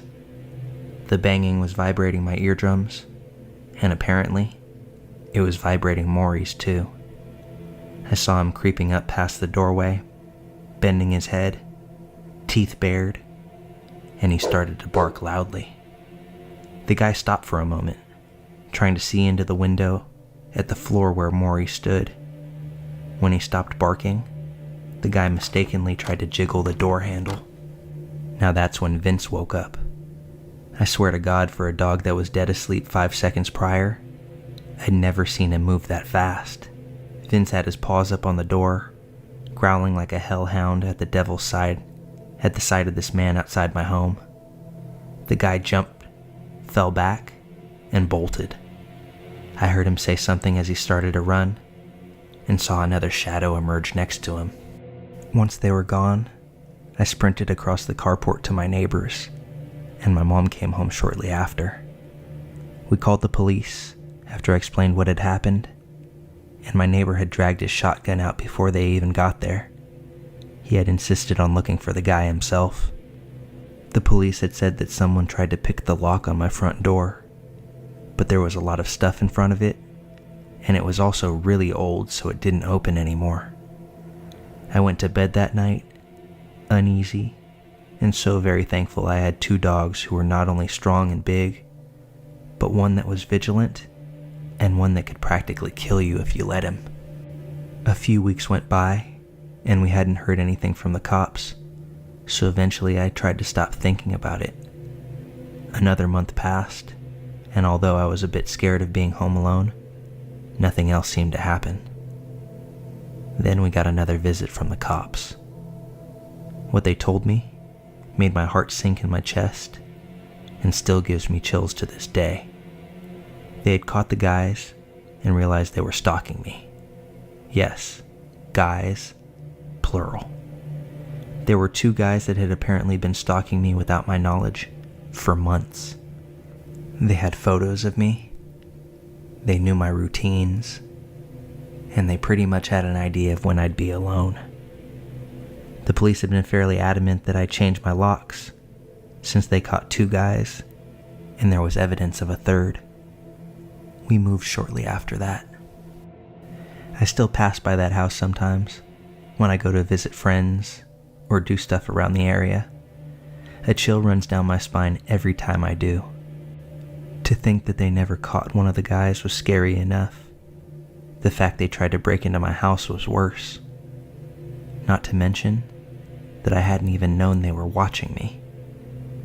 I still think about it even now, years later. I dread to think what would have happened if my dogs weren't there, and I dread even more about what they had planned if I did open that door, or they had successfully broken in. I thank the universe every day that Vince and Maury were there, especially now. My mom never worked until after dark again after that, which in all honesty, was totally fine with me.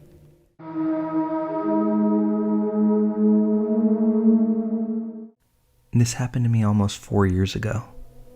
My parents and my husband were visiting my mom's family in Indianapolis. I used to go all the time as a kid, but I wouldn't know my way around. I was drinking a lot because my husband had an emotional affair with his ex that lasted 4 months. She tried to break us up. Honestly, I could tell a whole story about how she tried to ruin our relationship, but that's for another time. So we saw my family and then went back to the hotel. I was upset, so I said I was going to smoke, but in reality, I was going to the hotel bar. I got multiple double vodka shots with a splash of orange juice. I was feeling good. The bar was closing, so I asked the bartender where there was another bar, and she told me to go to TGI Fridays. It was about a 10-minute walk. Remember, this was after 10 p.m., and I was already drunk. I went inside and got more drinks. I don't remember how exactly I got outside, but I was standing there smoking, and there were people outside in the parking lot with me the whole time. But suddenly, I remember being dragged towards a car.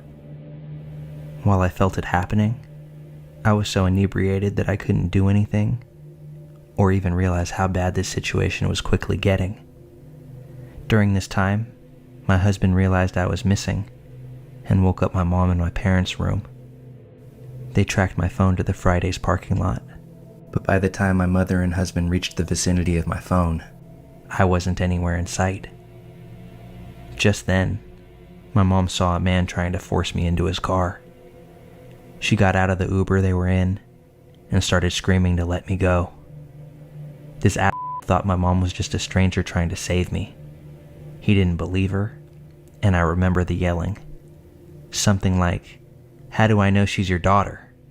My mom threatened to call 911, since I was almost in the back of his car. He let go of me then, and drove off with his back passenger side door open. I'm convinced that something terrible was awaiting me in the back of that car. I was unfamiliar with the area, I was drunk, and I barely realized how bad the situation was. Due to being drunk, bruised, and unable to account the situation to my family, they took me to the hospital for observation. I was released the next day, and only then did I get the details of what my family saw and what they had to do to rescue me. To the creep who tried to take me while I was drunk, I pray that we never meet. No one with good intentions just grabs a girl the way that you did.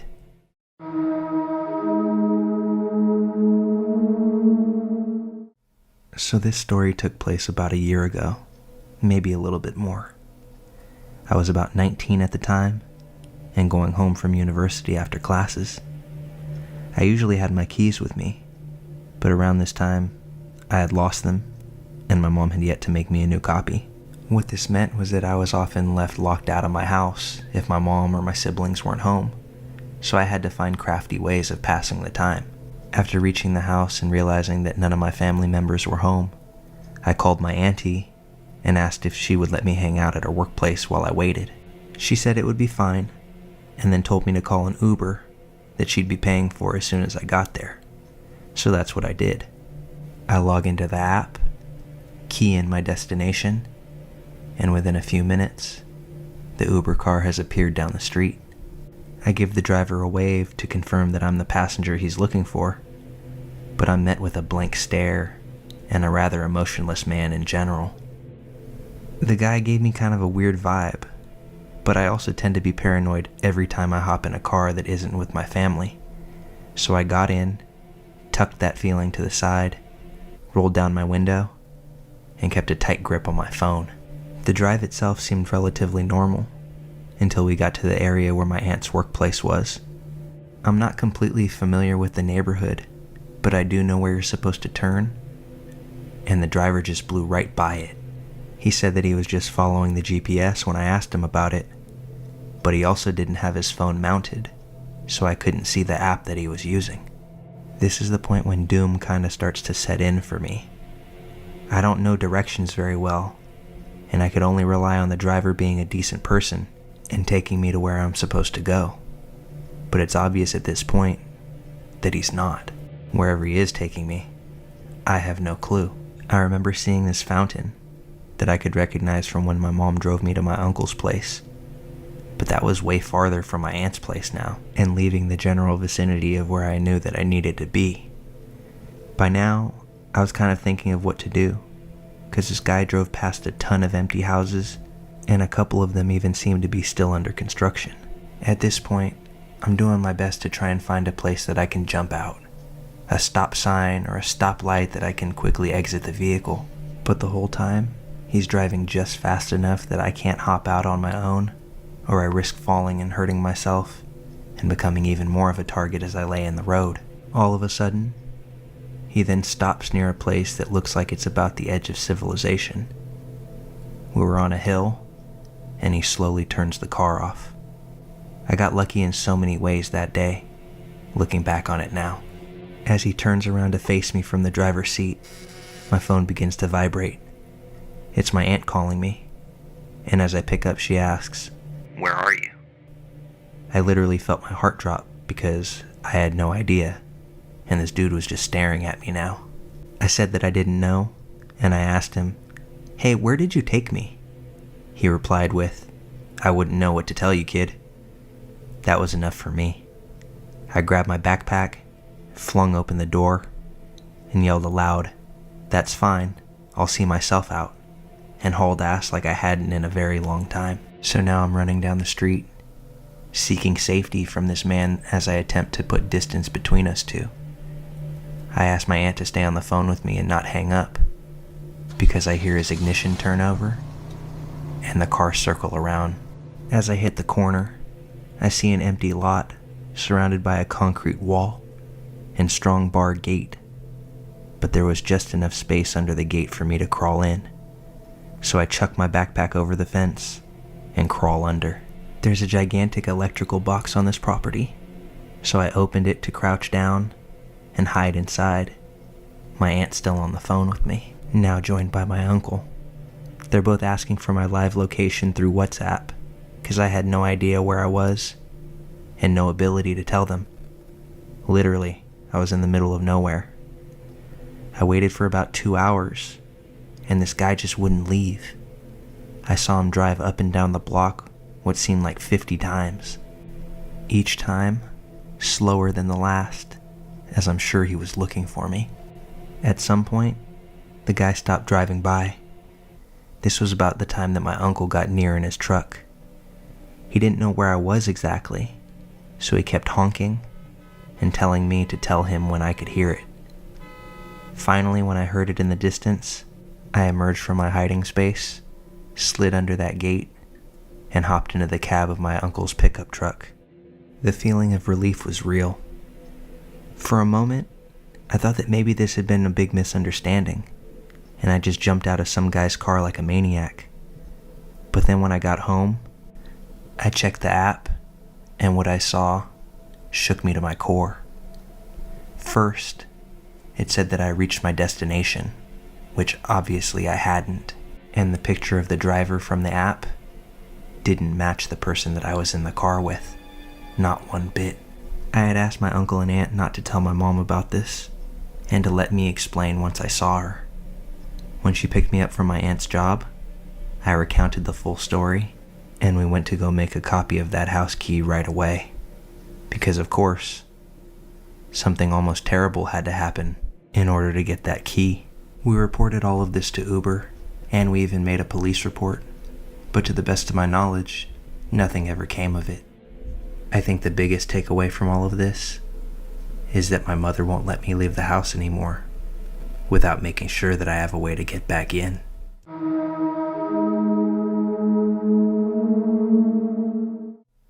This happened a few years ago. I was a teen, and I grew up on our family's ranch in the middle of nowhere in the southwestern United States. It was a very high elevation area where the Rocky Mountains stand proud, towering over beautiful green plains. Our ranch is about 20 minutes away from a tiny 100-person town, just to give you an idea of how isolated we were. Some family friends were getting married on one icy evening. My family was going to go to the wedding, which was in another town about 45 minutes away. I didn't want to go because my favorite NFL team was playing that night. Go Pats. So they went to the wedding and left me at home alone. I was sitting at home watching the game with my dog. I remembered that I had forgotten to close the horse barn door. So I put on a jacket and grabbed my rifle in case I ran into a bear or cougar or something out there.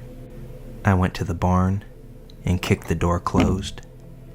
As I was walking back to the house, I heard the sound of a truck engine traveling through the mountains.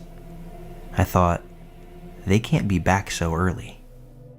That was my first clue that something was amiss. The dirt road to get to the ranch winds down around a hill just before it gets to the house and barns, so you can't see who's coming until they're upon you. I went home and grabbed as many weapons as I could and made sure all the doors and windows were locked out of precaution. I turned off the lights so that whoever it was wouldn't know that someone was home. I peered out the window that was looking towards the dirt road. A few minutes later, I saw headlights coming up the road. I got away from the window so that they wouldn't see me. I saw the headlights were shining through one of the house's windows, the one that I'm ducking under at this point. I prepared for the worst and waited. After a while, I saw the headlights disappear. I heard the truck engine turn off, and I heard a car door open. I heard footsteps walking around the house a few times, stopping near windows and doors. I even heard the front door handle start to jiggle. While that was terrifying in and of itself, the single scariest moment had to be as I look up from my hiding place. I have a flattened out view of the window. I can't see out over the property, but I can see pretty much where the window meets the cold night air. I first see a shadow, then I see hands pressed up against the window, and then I see the window begin to fog, as if somebody outside is breathing directly on it. While I can't see the person, I absolutely know that they're there. Without any further announcement, I hear the footsteps of this person leave the porch and head back towards their vehicle. I hear the car start, and it slowly ease back down the road that it came from. I called the police once my family returned. They took a report, but to this day, they still have no clue who tried to gain entry into our house that night. Another chilling fact is that people don't tend to stumble upon our ranch. We're so far out there that chances are this person had to have been here before. I definitely hope that they don't try to come back again.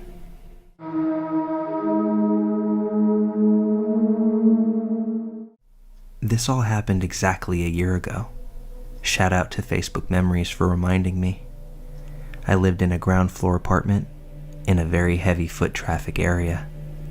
It used to be a corner storefront, so the living room windows were huge and only one small one could be opened.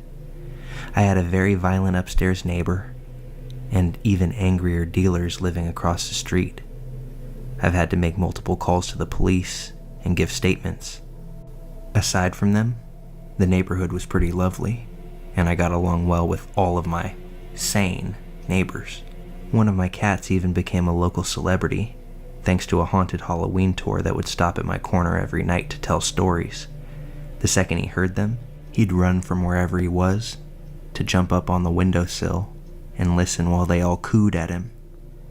Anyway, because of the large windows, I didn't have any privacy in my living room. Usually, I didn't mind this because I'm a people watcher, and my cats also love the view. I had blinds and sheer curtains, but you could always still see straight into my apartment. Thankfully, I had plenty of privacy in my bathroom and bedroom. One night, I was sitting at my computer desk in the living room, just watching YouTube and sipping on a beer. I heard a group of people talking outside, but these were normal sounds for the area, and I would have ignored it completely if I didn't hear one of them speaking directly into the window fan in the one open window. "Oh, she's drinking a beer? Doesn't she usually drink whiskey?" I spun around in my chair instantly, and then heard, "Oh shit," she saw us, and scuffling as they ran away. I couldn't see them because it was dark outside, but it sounded like there were at least 2 women and 2 men. I was frozen in place just listening for anything else, like footsteps or their voices again. It took me a while to fully realize what I'd just heard. I do typically prefer to sip on whiskey at night, but that day, I wanted to try a new beer flavor I saw in the store. These people knew my habits well enough to know this.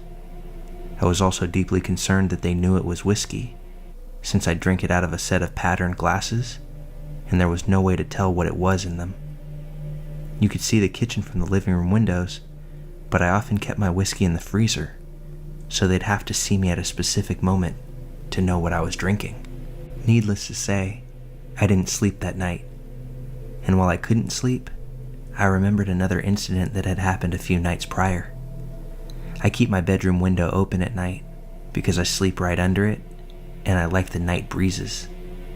There's a bright security light directly across the street, so even with the blinds down, I still have quite a bit of light hitting the opposite wall. One night, I woke up around 3 a.m., which isn't unusual for me, and I turned on a Netflix movie to fall back asleep to. While laying there, I see the shadow of a head and shoulders appear on the wall, and it just stays there for way too long. I'd guess about 15 to 20 minutes. Now, this isn't very common, but people have stopped to smoke a cigarette right outside my window before. The smell gives me an instant headache, but this time there was no smoke or smell of any kind. Someone just standing there.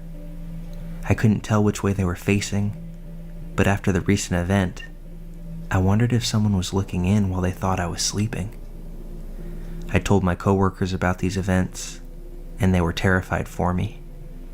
I was actually planning on moving at the end of October and just slowly bringing boxes and furniture to my new place over the course of the month. Once they heard what had happened, they all banded together and got 75% of my things over in one day.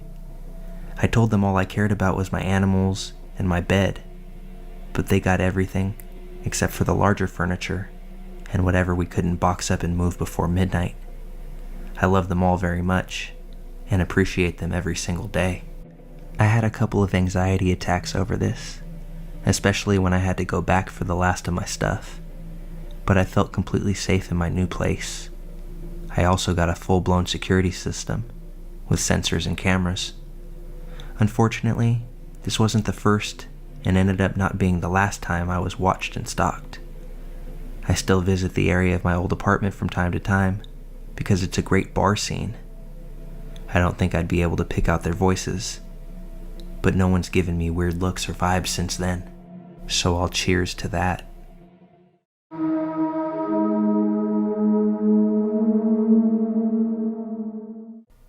I don't often get the chance to share this story, but it seems appropriate in this space.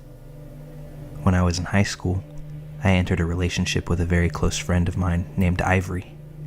After Ivory and I broke up, we stayed good friends. When Ivory's birthday came around, she asked me to come to the birthday party that she was having. The first leg of the evening was at a restaurant that I'd never been to, a few towns over. Afterwards, we would all return to a mutual friend's house for beverages and relaxation. One of Ivory's friends had volunteered to drive us all to the restaurant, but I'd heard plenty of stories about her terrible driving. As a result, I opted to chauffeur myself in my luxurious minivan. Yeah, I drove a minivan in high school. Ivory's friend told me 7 p.m., so at 7 p.m., I rolled into the parking lot. I called Ivory to let her know I had arrived, but they were just leaving. I overheard Ivory tell her friend, "If you tell him 7, he's there at 7. This all meant that I had about a half an hour of boredom before I'd have any company. Being the introvert that I am, I decided not to go inside and wait like a normal person. Instead, I decided to listen to whatever angsty music I was into at the time, probably Heartbeat by Childish Gambino. Moreover, I also didn't park right near the restaurant. The restaurant was located in a plaza, a strip with several other stores along either side.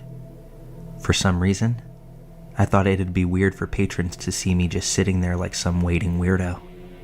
Instead, I parked at the far end of the plaza by a supermarket. I could still see the restaurant, and there were a lot fewer cars on this side of the parking lot. 5 minutes go by. I'm rapidly switching through songs.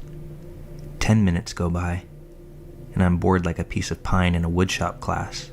Out of the abyss of silence, I felt the hum of a text come through. Ivory had texted me. Thank God. A brief reprieve from this boredom. As I'm composing a response, I get this weird feeling. You know that feeling like someone's watching you? Like you can almost hear their eyes?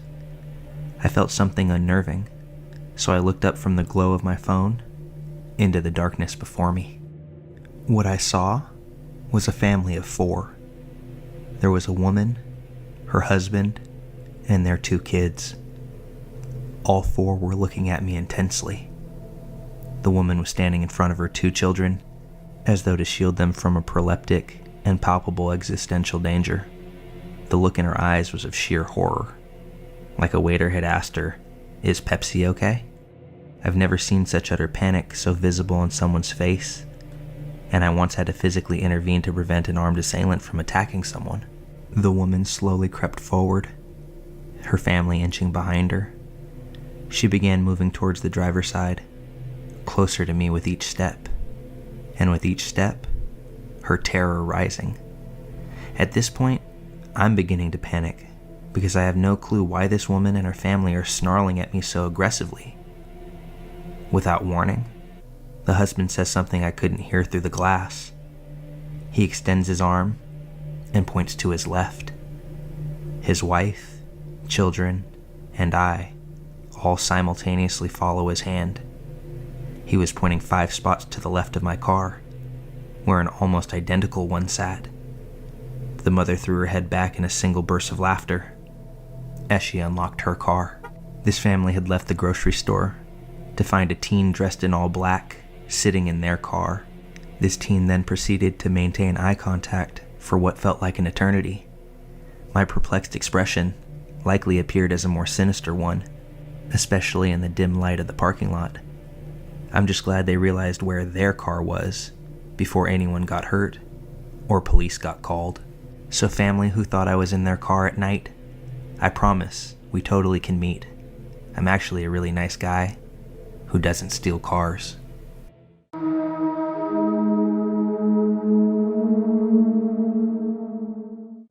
This is a long one, so I encourage everyone to get a drink and maybe a snack before I begin.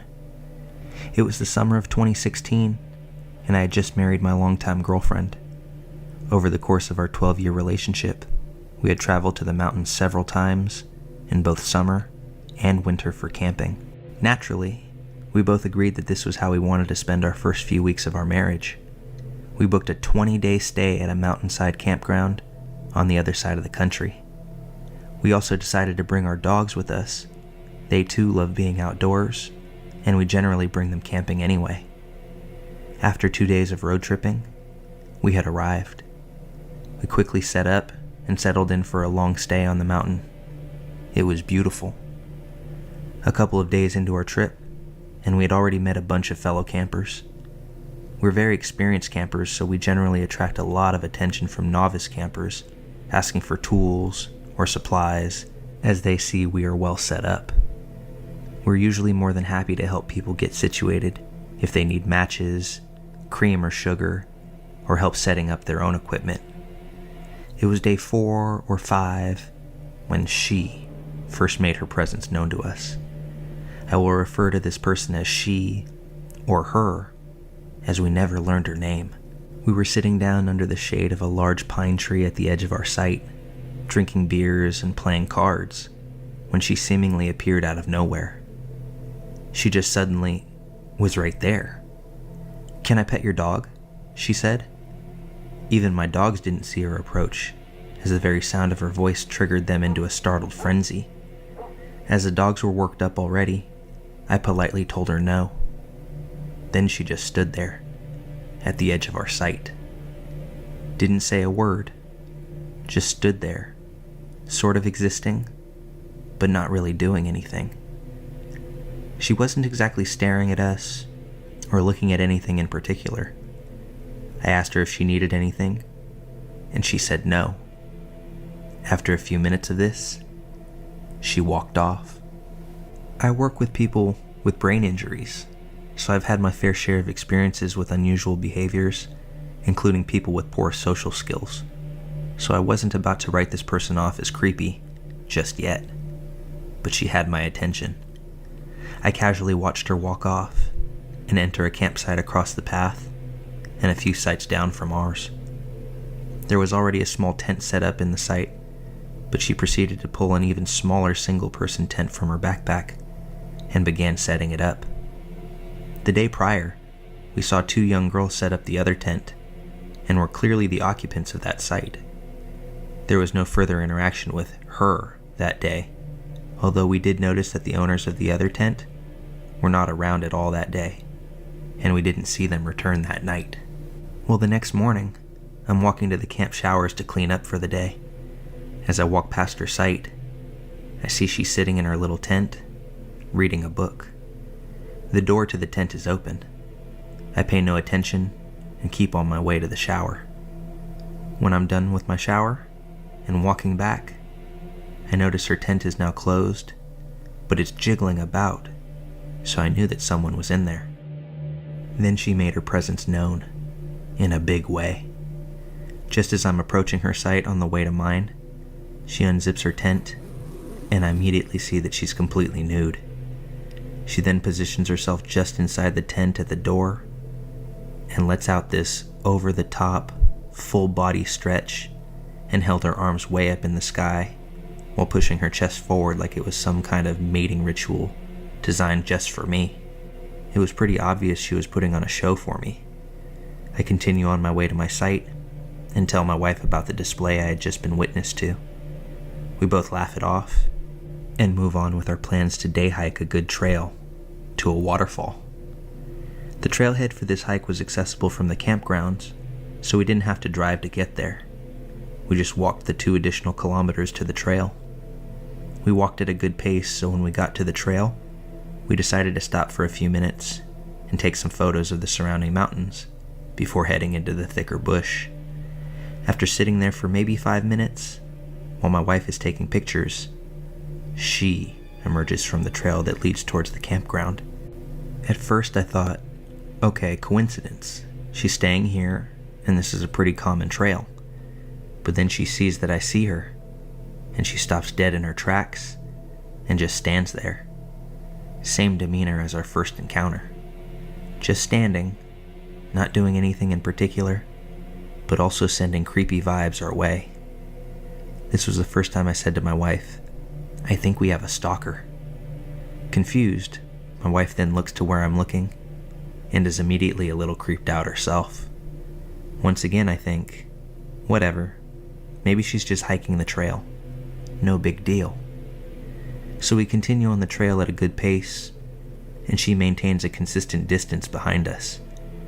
Our dogs at this point are a little distracted by her, and our youngest dog keeps turning around to watch her. I got a little fed up with the dog constantly stopping to look back, so I decided that we would stop for some water and let this woman pass. Well, what does she do? But fucking stop walking when we stop, and once again, just stands there. Okay, so now we are genuinely concerned, because this is approaching horror/suspense movie level creep, and I start to wonder what this girl's intentions are. Standing motionless at that distance and refusing to pass us just ramped up the oh shit factor to about a 9. So my wife and I agree to cut the hike short by taking the shorter loop, which was only another half kilometer ahead, and then head back to our camp. We managed to get some distance between us by jogging every time we would make a turn, and she was out of sight. We didn't see her again until later that night. That night, my wife decided to take an evening shower at the camp showers. When she returned to our camp, she tells me our stalker was in the bathrooms, also taking a shower. This time, she was with 2 other girls, and appeared to be getting ready for a night at the club. There's a nearby ski town that has a few nightclubs and bars, so it was reasonable to see the girls getting ready for a night out. The 2 girls she was with were the 2 we saw previously set up at her site. My wife explains that she quickly picked up on the fact that the 2 girls and our stalker friend were not well known to each other. It was clear that the 2 girls were close friends with plans to go out partying, and our stalker was making an attempt to be friends and sort of invited herself to join them in their night out. Now we know the ski town well, and the girls kept reinforcing that they were meeting at a specific restaurant before going to the bar. It was currently 10:30 p.m., and we know the restaurant they're telling her to go to was closed at 10. They were lying to her about their plans. The stalker kept asking them, "Are you sure this place? Are you sure?" They convinced her, and she then left to her tent to finish getting ready, while the 2 friends stayed in the bathroom to finish their makeup.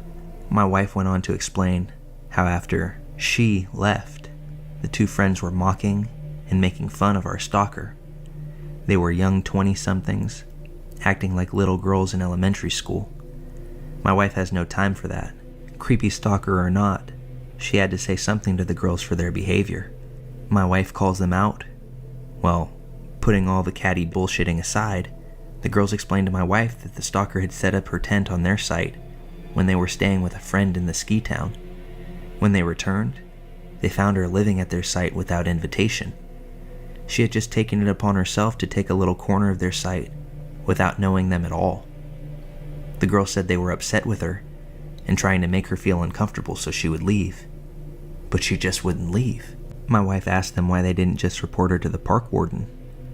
The excuse that they gave was they were leaving the next day and didn't want to make a huge deal out of it.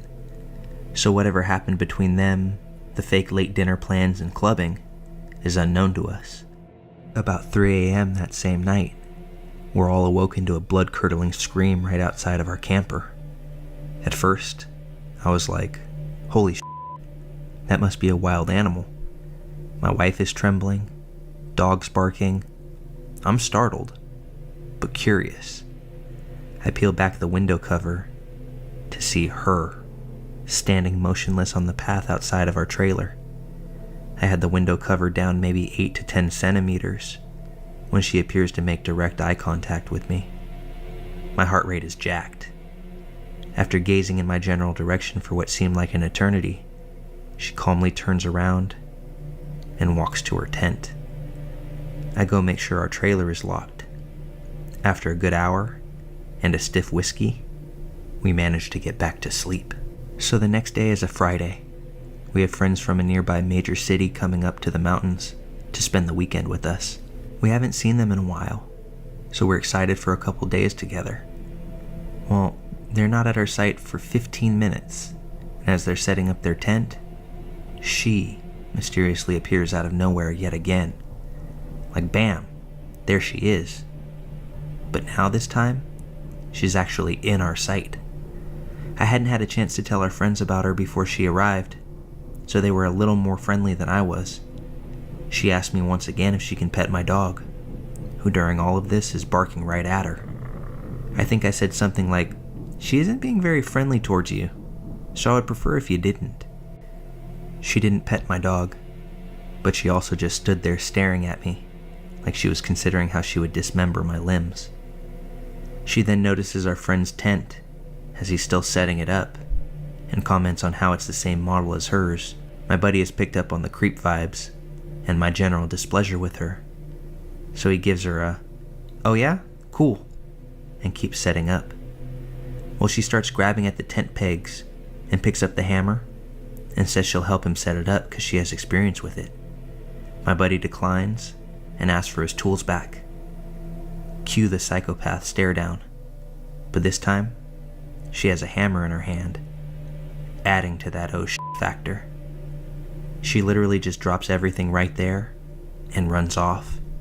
I go on to explain the last few days to our friends, and they agree that we need to keep an eye on her. So by this time, the 2 girlfriends whose site she had hijacked were packed up and gone. It's now Friday night, and we've been drinking all day, so we're feeling pretty good. It's maybe about 11 p.m. when she walks over to our site again. She says, "Hey, You guys seem to have a lot of extra room with the tent and the camper. Do you think I could stay with you guys tonight? We could have a lot of fun in here together. My buddy is feeling pretty good from all the day's beers, so he's pretty forward when he replies, "Did you just propose a gangbang to us?" Now this whole time I'm just sitting in my camp chair with my whiskey taking this all in. She hadn't really taken notice to me at all so far. But then, she smiles, turns her head and looks directly at me, and says, "I like your friend." She then turns around and walks away into the darkness of night, towards the forest. What in the f***? We're all now terrified she's going to return. I decided right then and there, if we see her again in a creepy fashion, I'm calling the park warden. Well, the night is winding down, so we all decide to walk together to the bathrooms to clean up for bed. My wife pulls on my hoodie and says, "Babe, look." I look over to see that the site she was set up on is completely destroyed. Stuff everywhere. Garbage, clothing, food, everywhere. I thought, okay, this is weird. Could this have been a bear? No, we would have heard it. I then noticed that the tent is gone. She's gone and left the campsite a complete mess. As luck would have it, the park patrol was completing their fire rounds and were at the messed up site when we were returning from the bathroom. We told them there was a girl staying there who was acting erratic, and we suspected she was squatting on the site based on our conversation with the two girls from earlier in the week. We didn't see her again for the rest of our trip until the very last full day. There's a great little lookout point not far from our site, which has amazing views of the river and valley below, and it was the perfect evening to see the sunset behind the mountains. It was a lovely final send-off to an otherwise beautiful honeymoon. Just when we thought we were done with her, she emerged once again from seemingly nowhere. We were sitting on a couple of chairs that are bolted in place at the viewpoint, taking pictures of the valley below. As my wife is looking through the viewfinder on the camera, she picks up on the woman in the distance.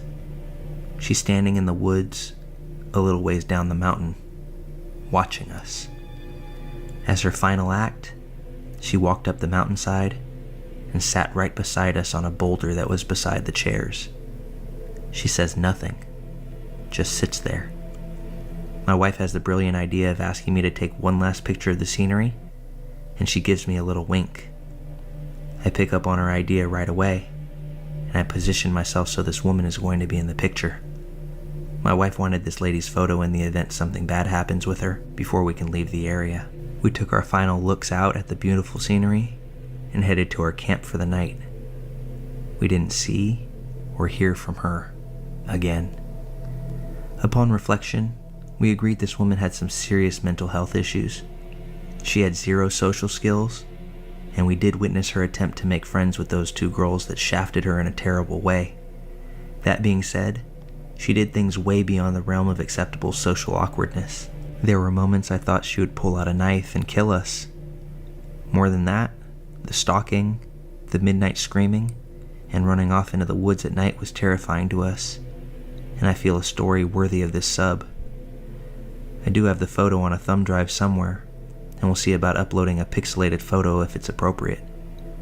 To anyone else, the picture just looks like a person sitting in the shot. But to us, it's a reminder of our wild adventure and the start to our amazing marriage.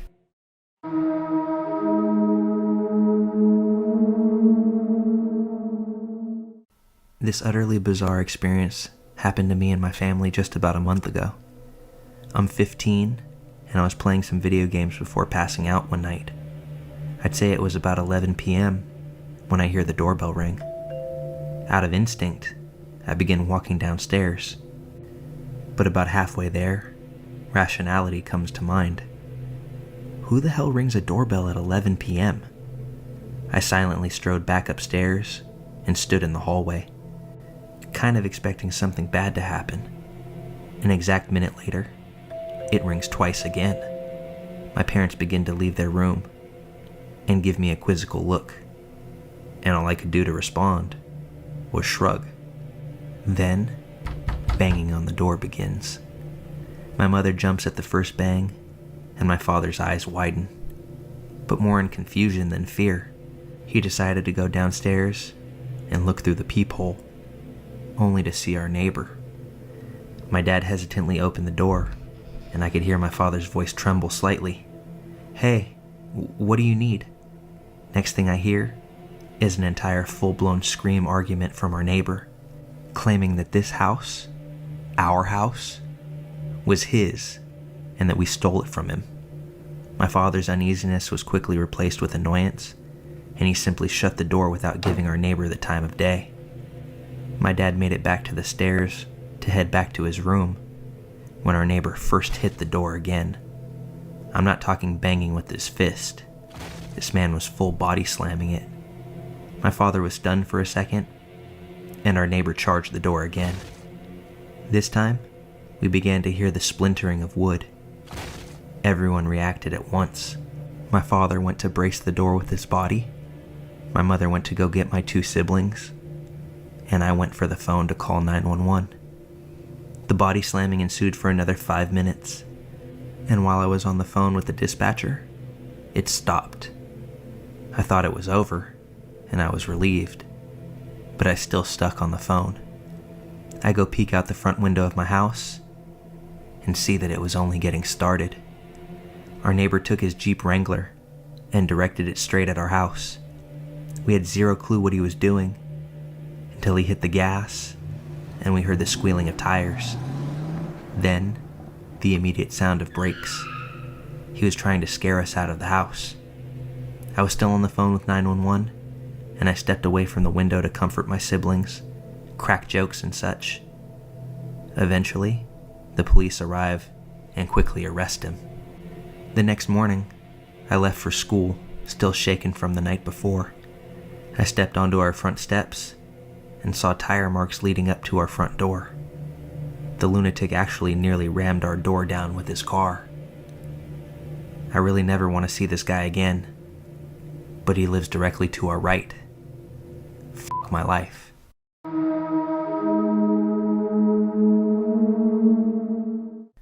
I grew up in Ohio in the 70s, and me and my childhood friend Joe were outside all the time we could manage it. Joe lived on a farm that bordered a pretty big forest. My parents would drop me off in the morning, and we'd stay in the woods all weekend, only emerging to come out for school on Monday morning. We loved pretending we were frontiersmen. We'd build shelters, traps, practice making fire with sticks, the whole 9 yards. When we got to be in high school, we got this notion to pull a Stand By Me. This was based on a movie of the same name that had just come out. The idea was that we'd walk the railroad tracks out in the country, but instead of looking for a dead body, we'd find cool bridges to fish from and camp a little ways off the tracks. Of course, we knew this was dangerous, and we'd likely be trespassing, but we were just kids. We had a lot of fun. We did find beautiful rivers, we discovered bridges no one went to, we fished, we hid from trains. At night we camped in the woods, just near the tracks, and made small hidden fires. Nothing bad ever happened. It was idyllic. In fact, it was so fun that we did it multiple times. Never had a single problem. After high school, me and Joe went our own ways. We both left home, but always stayed in touch, and always tried to coordinate visits so we'd see each other occasionally. Well, one summer in the mid-90s, it worked out that we both were in town for about a week. We'd do stuff with family in the day, and at night, we'd line up drinks at the bar, or sit outside Joe's house around a fire, and talk about the old days. One night, me and Joe got to talking about our Stand By Me trips. Well, nostalgia and beer are a hell of a mix. Soon we decided to take a day, walk the rails, camp one night, and then walk home. The day came. We started out early morning. We had my wife drop us off in our old spot, where we used to start, right outside of our hometown. She thought this was absolutely crazy, and made sure to mention it. When she pulled away, Joe suggested that instead of walking the usual route, we'd take the opposite direction, just to be adventurous. We knew the land well, We had a map, so I gave a "what the hell," and off we set. The day went fine. It was fun and a little sad, but in a good way. We found a bridge and sat on the edge, smoked a joint, and then moved on. We had no fishing gear, but we brought some canned food and other stuff. Before night started to set in, we picked a spot to camp. It was a thick forested area, trees on every side of the train tracks, so you felt like you were in a tunnel. We had brought small hammocks to sleep on, but before we set them up, we decided to do a little scouting of the perimeter. Now, this is what we used to do in the old days too. We'd walk the area around a little bit to make sure some dude's house wasn't just over a hill and we were actually camping in their yard. We walked maybe 100 or so feet into the woods and up a small incline. We figured if we didn't see anything from the top of this short hill, we'd be fine. But when we got to the top, we saw an old building down at the bottom, about 100 yards into the woods. It was barely visible. We pondered over what to do. We both assumed it was a sugar shack or something, because there didn't appear to be a clear road into it. From where we were, there didn't look to be anyone in it either. All was quiet, no movement could be seen, no lights. We decided to walk a little closer just to make sure. We came down the hill very slowly, and as we neared the building, we saw it wasn't a sugar shack at all. It was an old church. It looked like it had been abandoned for years. It was a squat, sagging building whose wooden planks were almost black from years of moss and rot. A cross still stood at the top of the place, also weathered and black. None of the windows had glass, and there were no doors, just open doorways. We got close enough to see inside. There were rows of pews and a built-up section in front for a preacher to stand. We didn't go all the way in. We didn't want to. Beyond all that, there was no sign of anyone else. No footprints, no paths, no roads. It was an abandoned church. We left immediately and went back up the hill to our spot we had picked to camp. Having a hill between us and the church made us feel better, but we were still a little uneasy. We chalked it up to the natural creepiness seeing a church in the middle of the woods would elicit. Besides, at this point, it was dusk, and we just decided to rig up our hammocks, go to sleep, and move on in the early morning. Night set in, and as we lay in our hammocks and shot the shit, we began to hear something in the direction of the church. Our conversation about it went a little like this.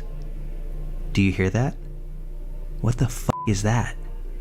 It sounds like people singing." And it did sound just like singing. We both slid right out of our hammocks and hunkered down, straining to hear more. We listened for a minute or two, and the singing continued, but it wasn't getting any louder. Finally, we decided to creep back up the hill and see if we could spy where the sound was coming from. We could still move very quietly in the woods from the old days. It was second nature to us. The moon was barely out, but it provided enough light so you wouldn't walk right into a tree, although it was nearly pitch black. We didn't use flashlights as we crept slowly up the hill, and we certainly didn't talk. When we got to the top, we saw a light in the distance. It was coming from the church. And the singing? It was coming from inside. Joe and I put our heads close together and had a hushed conversation that boiled down to, "Can you believe this shit?"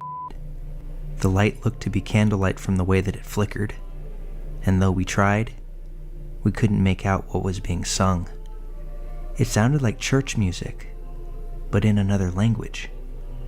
We sat and watched for a while, trying to see who was in there, but we only saw occasional shadows. We had no intention of getting closer either.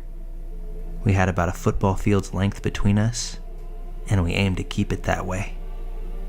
The singing continued for a bit, and then it stopped. After that, a booming male voice began to chant. I was already freaked out, but this voice thoroughly scared the shit out of me.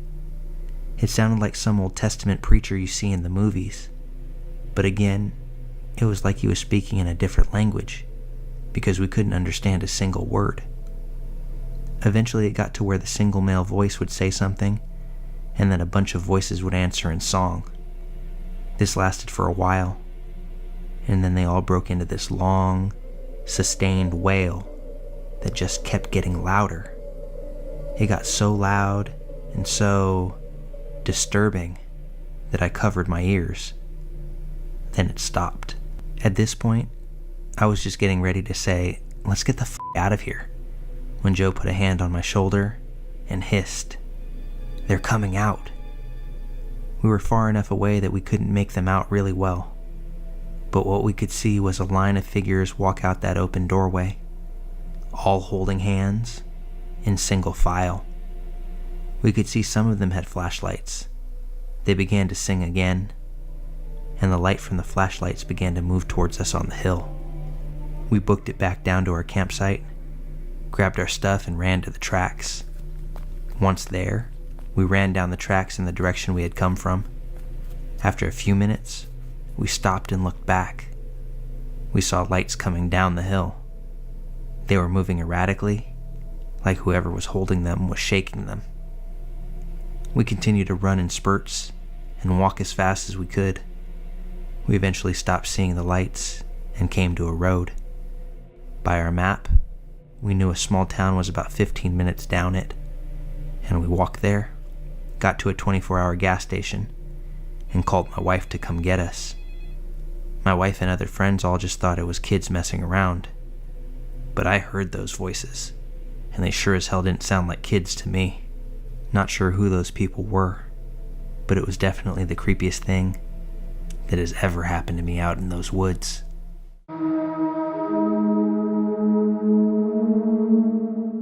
I was about 10 years old when this happened, and even 20 years after the fact, I'm still so freaked out by the event and the lack of response from the adults in my life. I lived in an oceanside town as a child and had a pretty nice upbringing. My family owned the house that we lived in. We were a mile or two from the beach, and things were nice. Not to say we were supremely well off or anything. I mean, there was a Walmart across the street from my neighborhood after all. But all things considered, like I said, things were nice. One lazy afternoon, me and my best friend Daisy decided to go for a walk to the beach. Our parents weren't the most overbearing people. So long as we went together, we were good to go on these unsupervised walks. Within 20 or 30 minutes, we get to the beach and make it to the water's edge. At this point, we weren't content to just hang out there. We wanted to continue our walk along the shore. We made the executive decision to take off our shoes and bury them so that we could feel the wet sand under our toes, and we'd be able to get our shoes on the walk back. No biggie. So off we go, down the beach, talking and laughing, and just generally enjoying the day. I'm not sure how long it took, but we made it a fair distance with our stroll. Thinking back with my adult brain, it was probably about a mile or so from where we dropped our shoes. I had brought a set of binoculars with me so that Daisy and I could peer out to the horizon of the ocean and see if we could see boats or whales or whatever 10-year-olds think they're going to see out on the water. So at this point, I take the binoculars that are draped around my neck and put them up to my eyes as I scan the water, the dunes, and down the beach back from where we came. When my eyes come to rest on the beach, however, something came into focus that just didn't seem right. There was a man some distance away. I could tell it was a man based on his physique and his walk. Not sure how old, what ethnicity, or any of that, but I knew it was a man. He was walking in our direction, and he was maybe 200 or 300 feet away. Although it wasn't a very popular beach, it wasn't uncommon to see another person while out there. The thing that gave me pause was the fact that from head to toe, he was pretty much all the same color, save for his head and, the area below his belt. It was about this point that my brain caught up with my eyes, and I realized that this man was completely naked. Naked and walking towards us. After I tell Daisy what I see, she says that she can see him too, and she confirms just how weird this is. In that same moment, this man, who obviously had already seen us, raises his arm and points directly at us, before he takes off at a full sprint, heading right for us. Daisy and I instantly freak out, as the gravity of the situation hits us like a ton of bricks. What was just weird and slightly confusing a moment ago had now devolved into terrifying, and we knew that we had to get off that beach, right then. But where to go? We can't continue down the beach because it stretches on for days, and surely this full-grown man will be able to track us down. We can't run back in the direction that we came from because the beach isn't wide enough to avoid him, and we'd essentially be running straight towards danger. So we decide to run up the sand dune directly behind us and attempt to distance ourselves from our nude pursuer. This dune is not meant for walking. It's covered in sticks, ice plant. It's at a rather steep angle, and wouldn't be the easiest if you weren't freaking out about being caught by somebody chasing you. But we have to brave it. We make the dash and urge each other up this hill, not pausing for a moment as our bare feet step on logs, prickly plants, and anything between us and safety. As we crest the hill, we see that this man has made up considerable ground on us, now only about 50 to 75 feet behind us, as he begins this climb as well. We sprint down the other side and hit the walking path that borders a highway with dozens of cars flying by. We know that this man is just about to pop over the hill, so we find an area right off the path that we think conceals us, but still allows us to see what this man's next move would be. Our thought was that even if he got to the top of the dune, he would have to stop in his tracks unless he wanted hundreds of people driving down the freeway to see his junk. As he gets to the top of the hill, he pretty much does just that. He stops, but not before he gazes down in our direction. Not sure if he saw us, or if it was just the fear that he would, but I still remember the feeling of my heart dropping.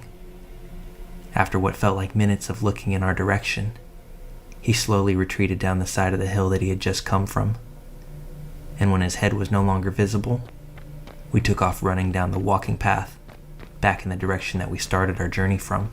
We knew we couldn't go back down to the beach, so we sprinted as fast as we could back towards civilization that we knew the path would dump us out on. As we get back to surface streets, we run across the main road, not even waiting for a crossing signal to get to the first business that we see. I think it was a gas station. This was the 90s, so neither one of us kids had a cell phone, and we had to plead with the attendant to use their phone to call our parents. I remember in the heat of the moment, I had incredible anxiety surrounding the fact that we didn't have shoes on, and the gas station may not even let us in, because I was familiar with the sign saying no shoes, no shirt, no service. The attendant took pity on us, although I'm not sure she even knew what we were breathlessly trying to tell her. So we call our parents to come and get us, and there's finally a feeling of relief that we were not going to be caught by some creep wanting to do only God knows what to two 10-year-olds. When my parents arrived, they loaded me and Daisy into the car, and they asked what happened, how did we end up at the gas station, and where our shoes were. Through tears at this point, we begin to recount the whole ordeal, seeing this strange man, being chased, making our escape, and ultimately calling them from the gas station of refuge. My parents called the police, and they had a car meet us at the house to make a report. But to my shock, even as a 10-year-old, the police officer simply said, "Oh yeah, there's an unofficial nude beach down there. You probably should just avoid that area." Like, really? That's all you got from this entire story? After the police left, my parents took me back to where our walk began on the beach to retrieve the shoes that we assumed were still buried, because Lord forbid we were to lose our Skechers to the ocean. We get to the path, and I tell my mom that I don't want to go back down there. What if that man was still there? What if he were to try to get me again?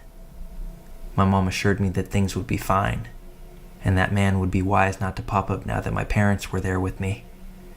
This put my concerns to rest, although just for a moment, because as we got closer to the spot that I remembered Daisy and myself digging a hole to conceal our kicks, there was now an open trench and no shoes to be found. The thing that brought terror flooding back through me was that there were articles of men's clothing strewn nearby that I knew for a fact hadn't been there when we left that location earlier in the day. We never saw that man again, thank goodness.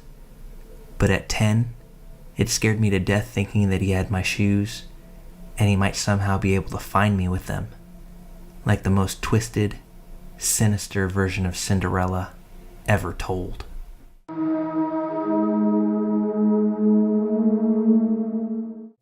So this happened in 2013, and I was 17 at the time. My family was looking at this house, and the owner showed up and talked with my parents. He seemed like a nice older man, built the house himself. It's a pretty nice 2-story house overlooking a river.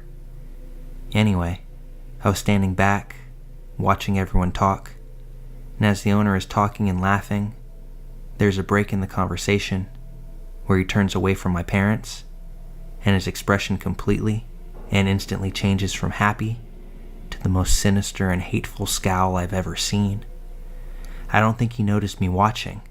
It probably appeared as if I was on my phone because my head was down. As soon as he turned back, he instantly went back to smiling. It was so creepy and honestly made me feel sick to my stomach. I told my mom, who said admittedly it was weird, but likely that the man is just awkward. So we got the house. We moved in, and the next weekend my family is going to church, but I don't feel like going. So they all leave me at home.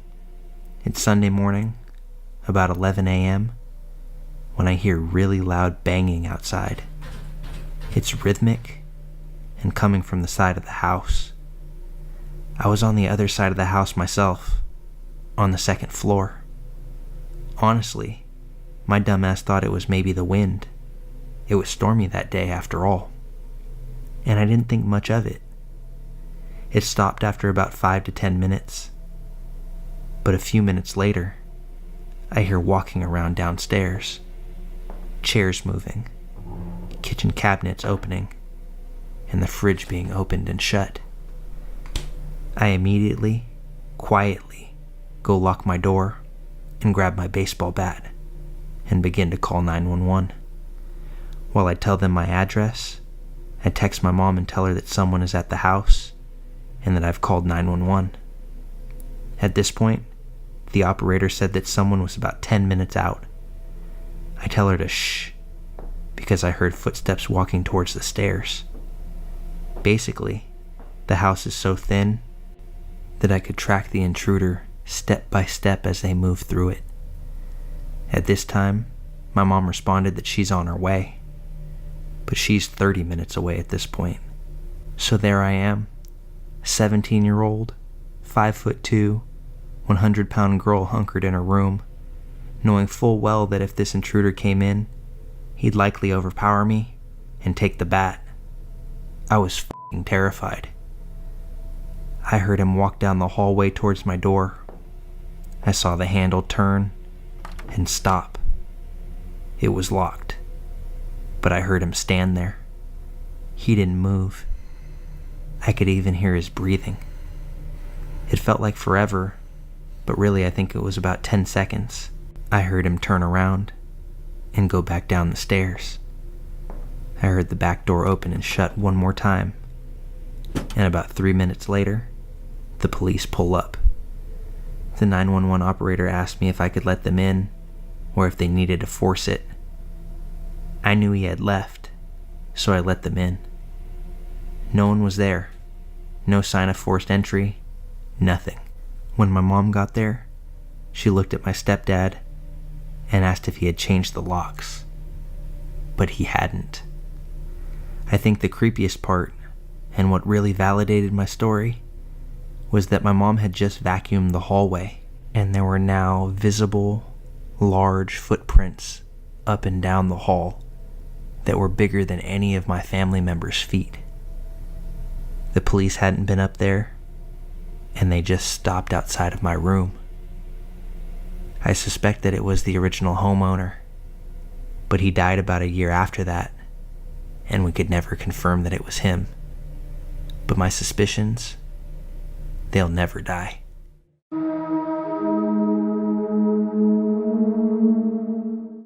This happened to me about 2 days ago.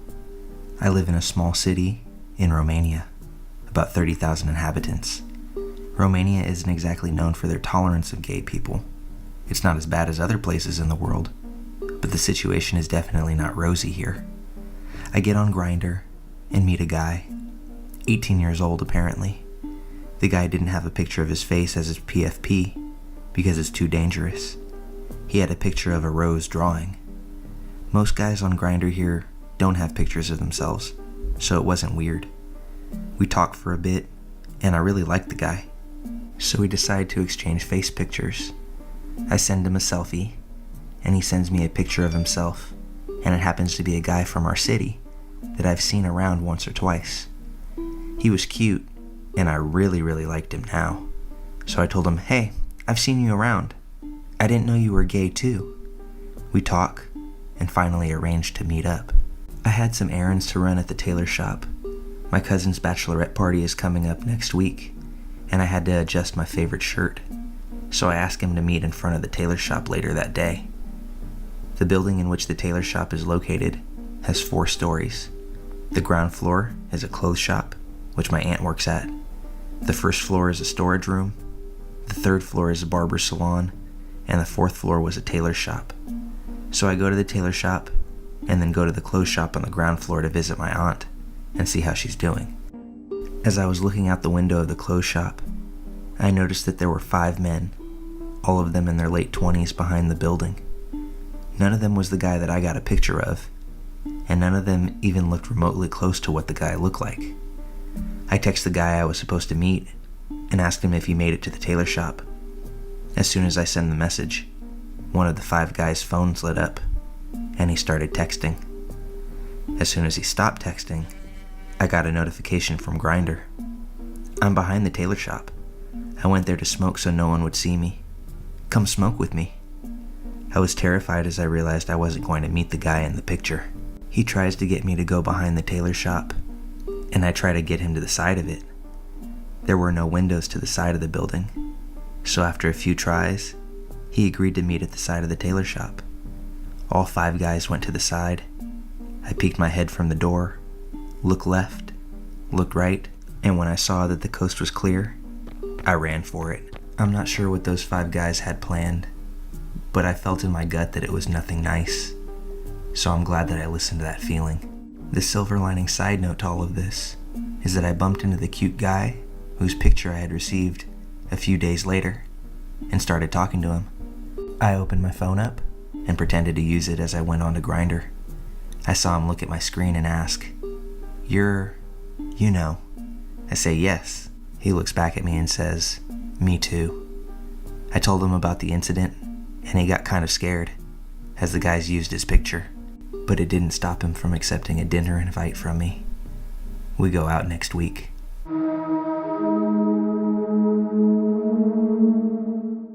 For about 6 months last year, I lived in the north of Spain. About a week before I was going to move back to Ireland, my friend and I were at my house having dinner and drinking a little. I was renting an apartment in the city, and my roommate was an older lady, maybe in her 50s. I'm 20 just for the story's sake. That night, my roommate left to go have dinner with her friends. About a minute after she left, someone buzzed our door to be let into the building. I looked at the camera, but it was a woman that I didn't recognize. She looked to be in her late 20s, maybe early 30s, so I just assumed it was one of my roommate's friends, and she was coming to meet her, or something like that. I buzzed her into the building, assuming they would meet in the lobby. At first, I didn't buzz her in, because I didn't recognize her. and she began to walk away from the door just about the instant that I hit the buzzer myself.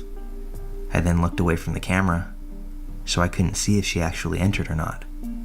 I just assumed that if she didn't enter, she would call or text my roommate and they'd meet up as scheduled. Boy, I was wrong. This woman came up to the 6th floor of my building, and she parked herself in front of my apartment. She came up just 2 minutes after my roommate left, so I know she didn't take the stairs. And I know they must have seen each other when my roommate got off the lift, and the lady happened to get in. Realizing that this is weird, I don't open the door when she rings it. I look through the peephole just to confirm that it was nobody that I knew, and I verified that this woman is no acquaintance of mine. She's a full-blown stranger. At this point, I back away from the door, and I gesture for my friend to be silent. We creep back to my room, which is at the far side of the apartment, and I begin calling my roommate who isn't picking up. Meanwhile, the lady is incessantly ringing my doorbell. My roommate isn't picking up, and my friend is just telling me to open the door. In her mind, it's a woman, so she must be harmless. I call her an idiot for underestimating the female sex. Women can be criminals too, after all. She keeps telling me to open the door, but I refuse, using my better judgment.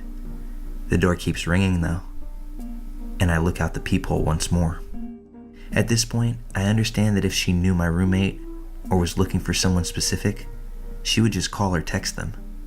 She never took out a phone.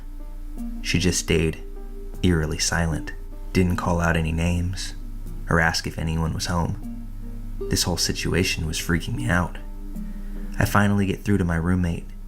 She says that she wasn't expecting anyone and that she doesn't know anyone in that age range.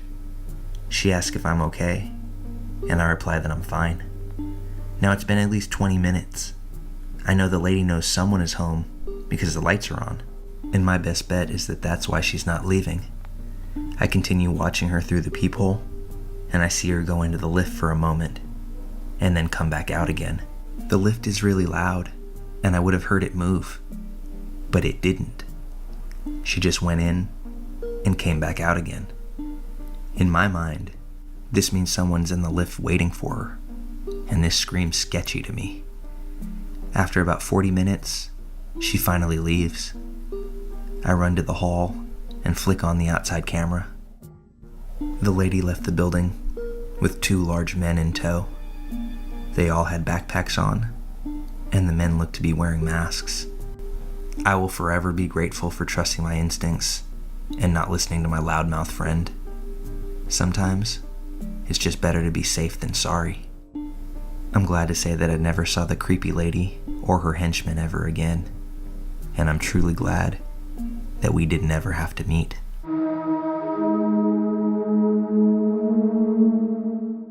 This entire situation happened to me back in December of 2019, although I still think about it on a daily basis because it was unlike any experience I had ever had before. I hope it offers some sort of enlightenment on what to do/not to do if you find yourself in a similar situation.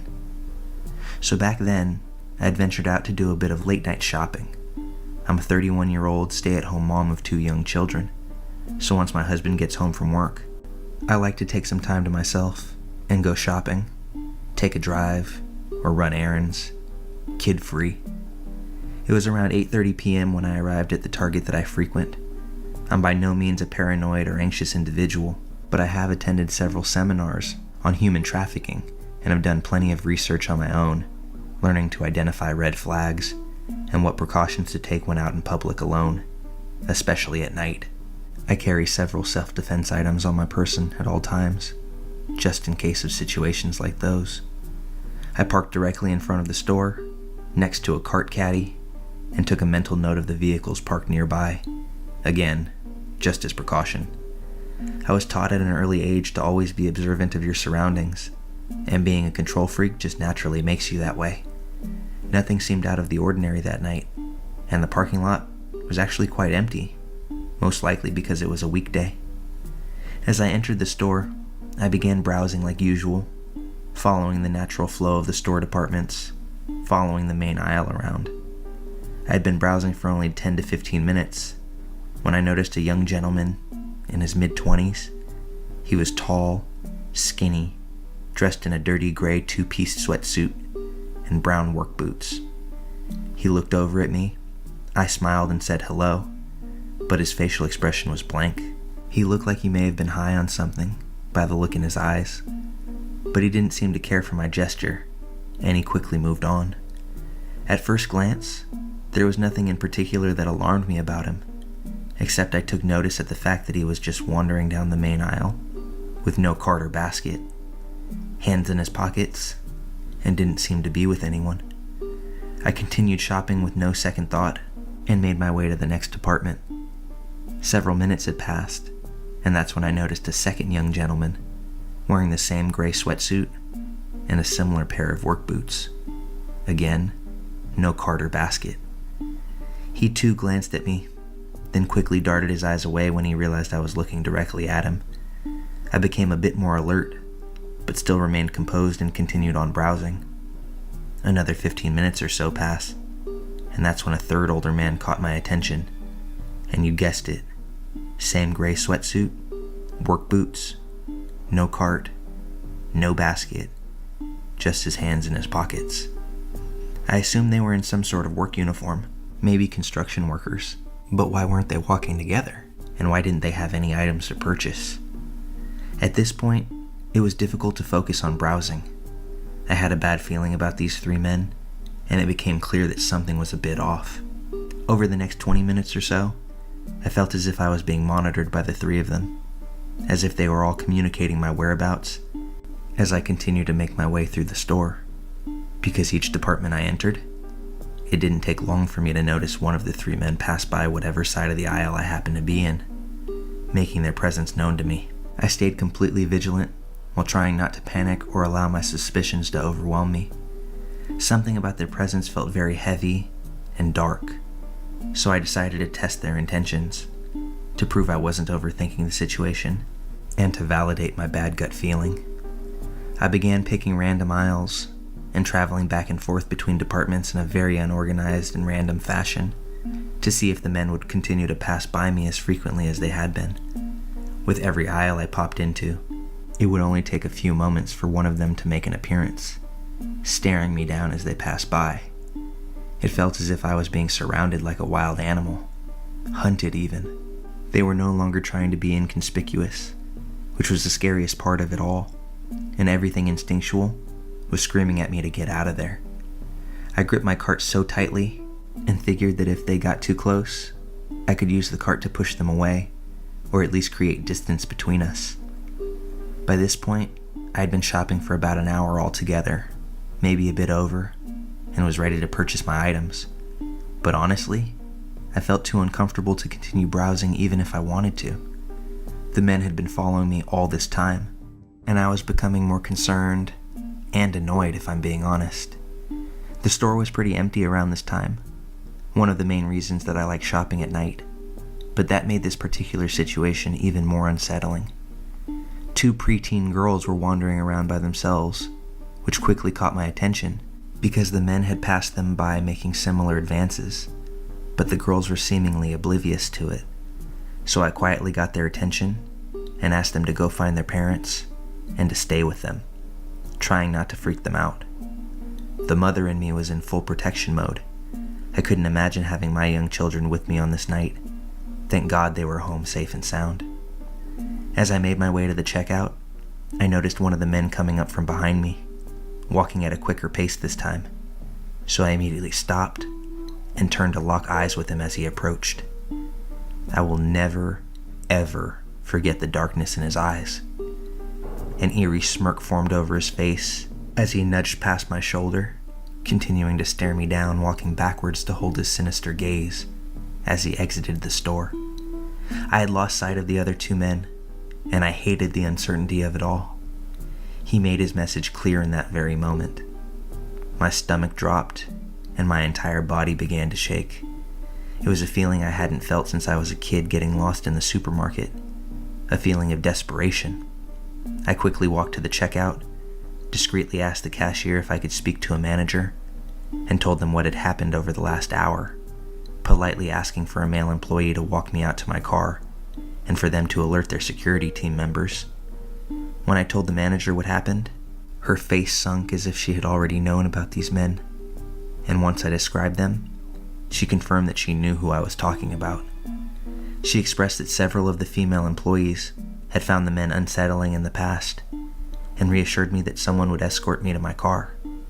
She made a report about the incident and said she would alert the authorities. I was still shaking, but I felt relieved that she believed me and showed concern for the other young female patrons in the store. She took my information, and then a young male employee walks me out to my car. What I saw as I exited the store made me sick to my stomach, as it solidified all of my suspicions. A white, windowless van was parked in the lot directly behind my car, about a 3 parking space distance between us. One of the men seated in the driver's seat, and the other 2 leaning against the side of the van facing my car, attempting to hide out of view. I mean, how cliche and obvious can you be? Your license plate might as well read Lady Snatchers. Whatever their intent, it didn't seem pure. I pointed them out to the male employee and said, "There they are," which then prompted the men to scurry into the van and speed out of the parking lot without hesitation. I truly don't know what would have happened if I walked out to my car alone, and I'm so freaking grateful I made it home safe and lived to tell my story.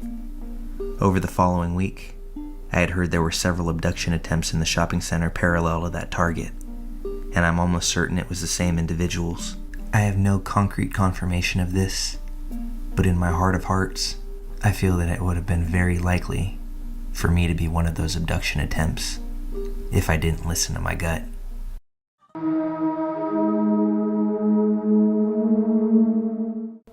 So to start, I'm a transgender woman. I'm single, and I make my status as trans very clear on all my dating profiles, except Plenty of Fish, because they consider that to be talking about sex, and they will straight up ban you for it. So I state that instead, I'm a huge proponent of trans rights.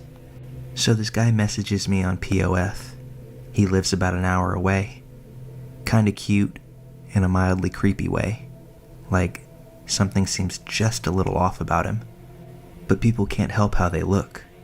So I decided to give him a chance, just like I would want someone to do for me. I discover that he's a smoker, but he says he's trying hard to quit, and only does it when he's really stressed or upset. We have a nice conversation, and he finally asks for my number. Without thinking about it, I give it to him, but I tell him that I'm getting ready for my evening classes, so I'll be slow to respond. A few minutes go by, and I get, "Hi, it's username from POF." Now usually, I send a standard quick message. "Hi, it's Allie. So just to be clear, since my profile might be a little vague, I'm a transgender woman. I know that's not everyone's cup of tea, so if you're not interested, I completely understand." About 20% of the time, the guy isn't interested and gets rude and needs to be blocked. The other 80% is split between immediate inappropriate questions and dick pics, casual acceptance, or dead silence. But like I said, I was getting ready to go to class, so I hadn't even sent the message yet. A few minutes go by, and I'm about to text him my standard, when I get another text. "Who the fuck is full dead name? Why is he paying your cell phone bill?" Me. "Where did you even get that name?" Him. "Answer the question. Who is he?" I'm honestly stunned at this point. I realize he must have paid one of those shady websites that offer personal info for a fee. Well, if you must know, I'm transgender, and that used to be my name. I was about to tell you when you pulled that stunt. Please do us both a favor and lose my number. That's incredibly invasive of you, and I don't want to talk to you anymore. Do you still live at my address at the time? In hometown? I'm coming to see you so we can talk about this in person. Me lying. No, I moved a few months ago, and I'm getting ready to head out like I said. You need to leave me alone. Don't contact me again. Him. Since you have something to hide, I'm going to run a full background check on you. You lied to me, and I don't appreciate that. Me. I'm sending screen caps of this conversation, your POF profile and your photos to my two best friends who work in law enforcement in your town, and my ex-boyfriend who I'm still on good terms with, who works at the local sheriff's office. Don't text me again. I didn't hear anything else from him for a few weeks. I made sure my doors and windows were locked, and the aforementioned friends and ex would check up on me from time to time. Eventually, it just became one of those weird things that makes you laugh uneasily. And then one day, I thought I saw him at the local grocery store. Same dark hair, thick glasses frames, and just a creepy guy staring at me, watching me as I shopped. I texted my ex about it, and as an upswing on things, my ex and I got back together in a casual sort of way, and he stayed the night a few times a month off and on. One night, when I was alone though, I just kept getting this weird feeling and smelling smoke. I lived in a little apartment complex that were 3 separate apartments that shared walls, but no plumbing or air ducts. I don't smoke, and I'm very sensitive to the smell, thanks to asthma. The apartment had a wall AC unit, so I turned it off since it was apparently pulling air in from a neighbor's guest, who must have been chain smoking. Or so I thought. I had an ASL video due the next morning, so I was up all night practicing and recording the video, signing the same story over and over until it was almost a dance rather than narration. A couple of times I had to restart the video because my cat was going nuts. Finally, around 7 a.m., I had the video finished and sent in, so I was ready for bed. I double-checked all the doors and windows, set an alarm, and went to sleep. I woke up and got ready for school, but was running a bit late and had to hurry out the door.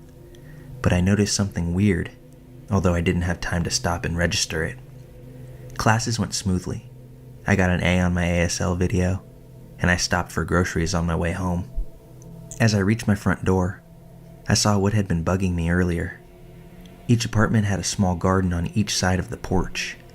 Mine was nothing but gravel and pavers the previous tenant had put in, but it was tidy, except for a pile of cigarette butts that looked like someone had dumped their car ashtray in my garden. There was no other trash, just that pile, right in front of my bedroom window. I don't think anything about it at first. I just get a broom and a dustpan and sweep it up. As I'm doing it, my neighbor, who's an old man, comes out and asks if my boyfriend ever got a hold of me. I ask him what he means. He tells me there was a young man waiting for me on my porch off and on for a few hours last night, that he'd seen the guy around before and thought he was my boyfriend. I asked what he looked like. Dark hair, thick glasses, chain smoking. I text the on-again, off-again ex. Cops take statements, and I give them the screenshots. I moved out of state a few weeks later, for unrelated reasons, and have legally changed my name since, with closed records. I don't give guys my number anymore. Ladies and my fellow queer family, use a texting app until you get to know someone, because for like $5, creeps on the internet can learn everything about you from those 7 digits.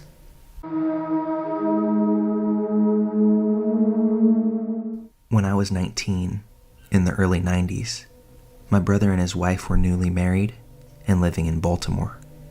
I was from Maryland, but had not yet spent time in that city.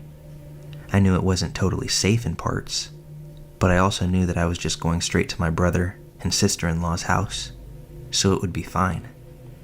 Until I turned onto the wrong street. This was MLK Boulevard, and back then, it was a stretch of abandoned gas stations, sketchy bars, boarded-up houses. A few people were walking in the middle of the street, drinking out of paper bags. I knew that I had messed up, and instead of freaking out and getting more lost, I pulled into an abandoned gas station. There was a bank of payphones, and I parked about 10 feet from them, hopped out, and called my brother. He was impatient at first, because he knew the city quite well, although it was my first time driving in it, and I was trying to write down his directions as he gave them to me. Just then, something caught my eye, and I looked over at my car. 3 men were leaning against it, 2 on the passenger side, 1 against the driver's side front door. They were all staring at me with their arms crossed. I started to silently cry, thankful that I had sunglasses on. My brother heard me sniffling and said, "Why are you upset? I'm giving you directions." But I couldn't tell him what was going on, as the men were within earshot. I got the rest of the directions, put them in my pocket, and walked to my car. The man leaning against my front door reached up and wiped the tears from one cheek. And then he said, "Why you crying, baby? Nothing bad has happened yet." Without even thinking about it, I responded, full sobbing now. "I just shot my boyfriend, and I'm in a lot of trouble. The cops are." That's all I got out. The 3 men had all taken off in separate directions at full sprints, just to get away from me. If I hadn't been gifted with that lie from my guardian angels, or whomever saved my ass that day, who knows what would have happened. I no longer live in Maryland, and I may never have a use for that lie again, but I encourage anybody that may be in a situation just like that to not be afraid to pull that one out of your sleeve. It may keep you safe as well.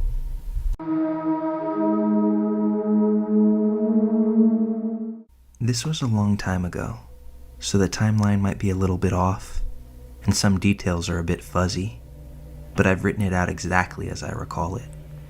In the early 2000s, my family was living in Europe, and in December of 2001, we were coming back home to Latin America for a Christmas vacation. My brother and I, both in high school at the time, and my dad were flying together from Paris to Miami.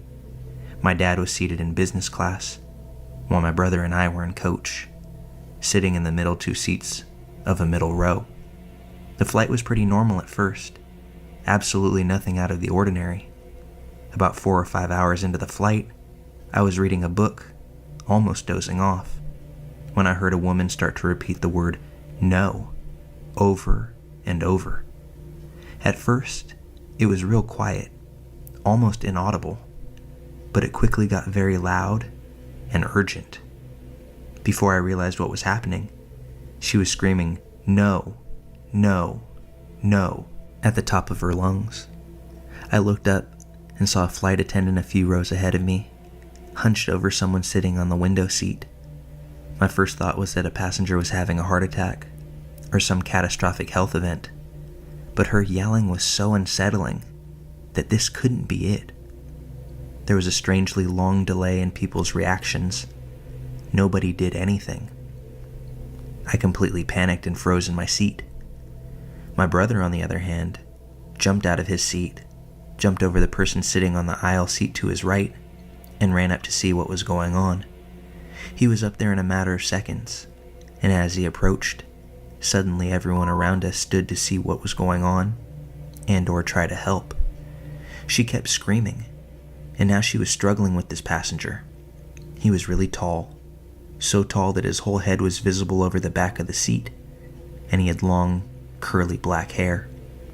My brother came back to our row and said, "Something's wrong," before going back up to get a closer look. Passengers close to her began struggling with the guy as well.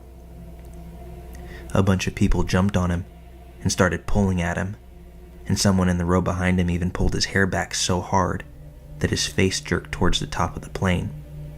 He let out a really loud moan, scream of pain, and then there was chaos.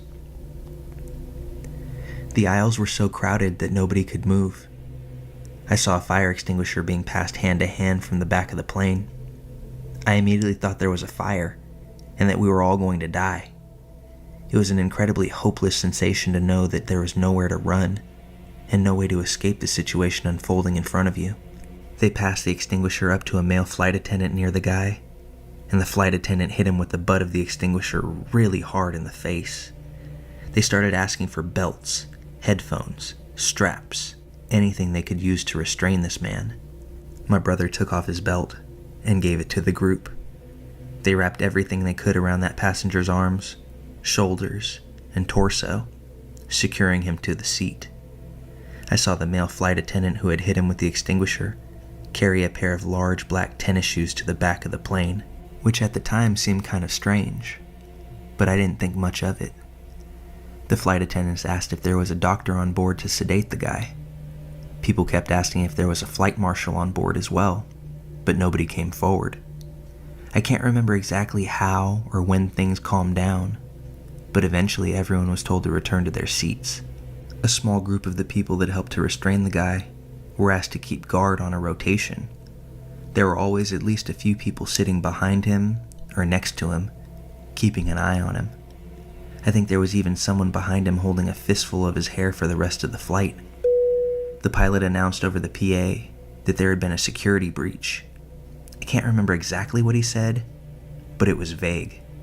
And ultimately that we were being diverted to Logan Airport in Boston. He said they didn't know if the person was working alone, so get to know your neighbor. We were in the middle of the Atlantic, with maybe 4 more hours to go before we could land. Things were a bit ominous and tense, but for the most part, everyone tried to maintain a friendly disposition and stay in a good mood.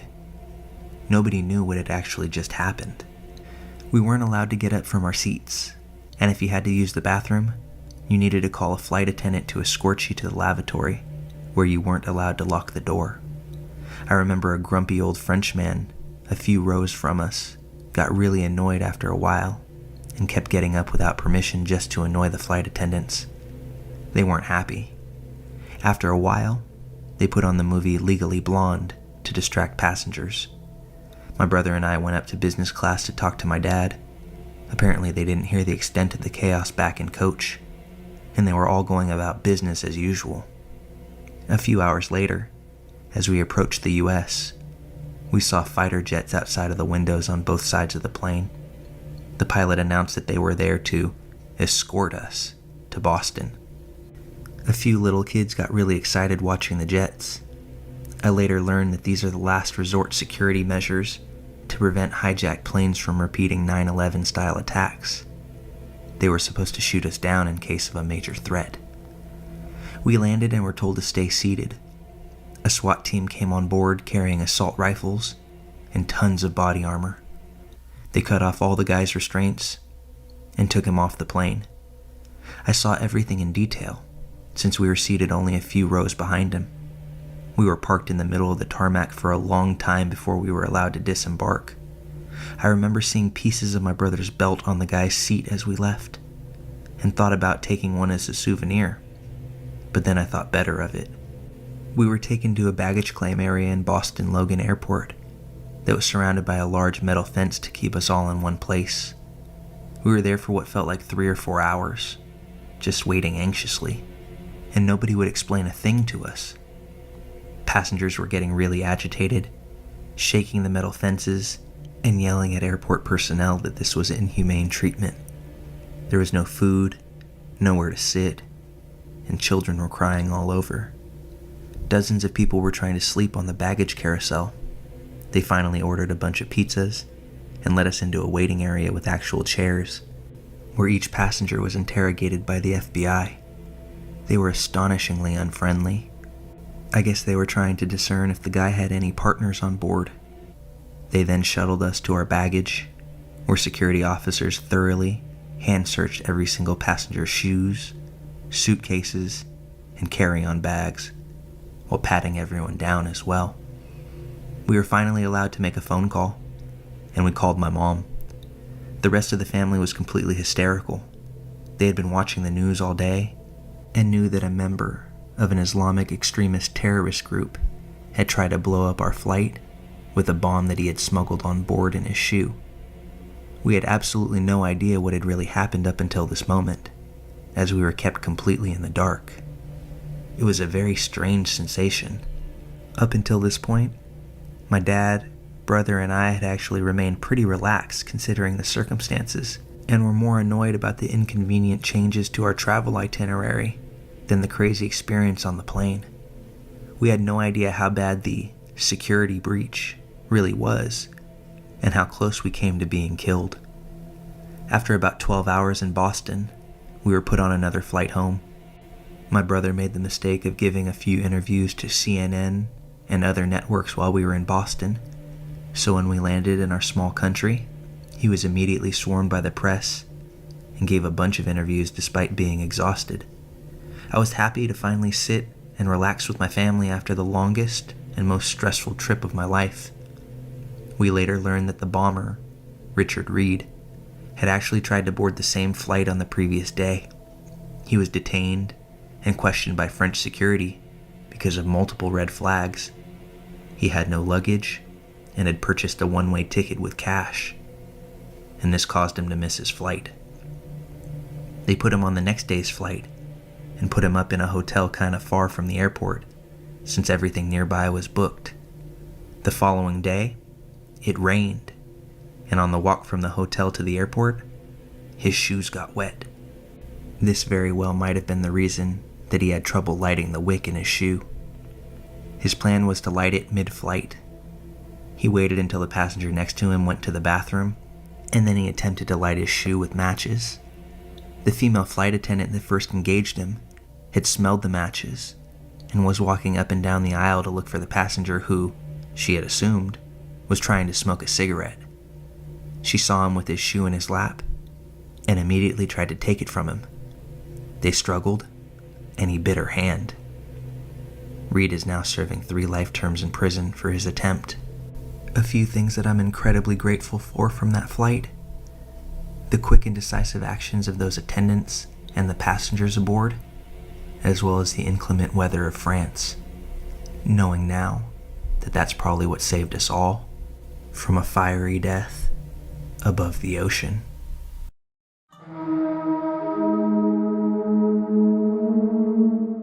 I'll start by saying that I have a terrible biological father. He has been a shady person all of my life and constantly caused me lots of grief.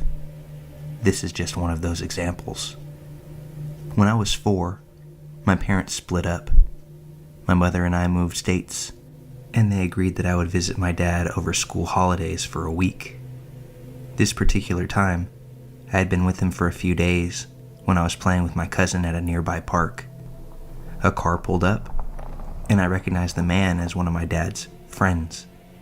He called me over, and without thinking, I ran over to him and left my cousin at the park. He asked me if I could show him where my dad lived, and I agreed and got in the car. I gave directions and didn't notice at all that he wasn't following them correctly. Looking back, I didn't really know the way anyhow. After way too long, I did realize that we were getting closer to the city, which is far from my dad's house. We pulled up at a house that I didn't recognize, and the man told me to wait in the car. I did. I didn't feel scared at all for some reason at this point. He eventually took me inside, and I definitely started to feel unsafe then.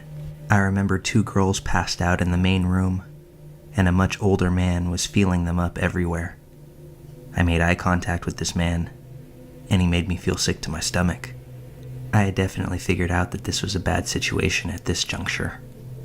A lady took me into a bedroom and brought me a sandwich. The bread was stale, and I wasn't hungry, but I ate it anyway because I felt bad for her, which doesn't make a lot of sense, but that's what I was thinking about then. The lady told me a lot of things that I didn't understand, but when she left, I remember thinking my dad was coming to pick me up soon. I fell asleep waiting for him. I wet the bed that night, and no one came to see me until the next day, as I cried very loudly and banged on the door. The lady came back and yelled at me for stinking up her bedroom, and I asked about my dad. She said he was coming tonight after he finished work. She didn't offer me a shower or a bath, so I sat in my soiled pants all day. After that, everything turned into a blur, really. My dad didn't come that night, and I was terrified. In my head, I felt like I was there for months. I thought I was missing school, and that everyone had forgotten about me. In reality, I was there for 5 days. They let me take 1 shower. I don't remember eating much, except for boring sandwiches, and I had chips and gravy once. After not being able to get a hold of me or my dad for so long, In addition to me missing my pre-booked flight home, my mom drove across country to come and get me. She knew that something wasn't right, and she didn't ignore her gut feeling when it was time to come find me. Thank God she did. She found my dad at his girlfriend's house, methed out completely, hiding out. Turns out he owed a lot of drug money to the people who had taken me. They had told him that they had me, but he couldn't afford it or didn't want me back. Whatever it was, he didn't bother to try to get me back at all. My amazing mom paid his debt for him after borrowing from a lot of people, and then she came back to get me. I remember someone came into the room and told me my mom was here. When I walked out of that terrible room, I could smell her. It was the best feeling to feel safe again. She took me home, and I didn't see my dad again for a long, long time. She never called the police. My parents' relationship was very complicated then, and I fully understand the choices that she made. I'm definitely okay now. I've spoken about this in therapy, and I've come to terms with most of the things that I went through as a child, but still a f***ed situation for a 4-year-old girl to have to be in.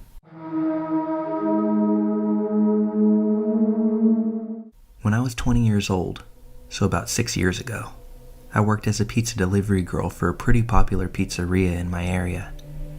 Initially, I worked the late morning to mid-afternoon shift, but when the guy who delivered for the night shift got fired due to a DUI, I was placed on the night shift since my boss hired a family friend who could only work my shift for whatever reason. I really didn't want this shift, because you never know if people who order late at night actually want pizza, or if they have other intentions in mind. Unfortunately, my boss was an asshole, and essentially told me if I wasn't willing to work the night shift, that I'd be fired. I wasn't exactly in a position where I could be out of work, albeit temporarily, so I reluctantly worked the shift. The first month of this shift went by without any issues, until I had to deliver a pizza to a house that just barely made it into our delivery radius.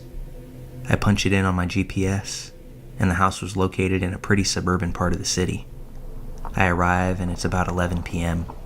The block was extremely quiet, decently lit, and mostly littered with modern townhouses. But the house that I delivered to was a duplex.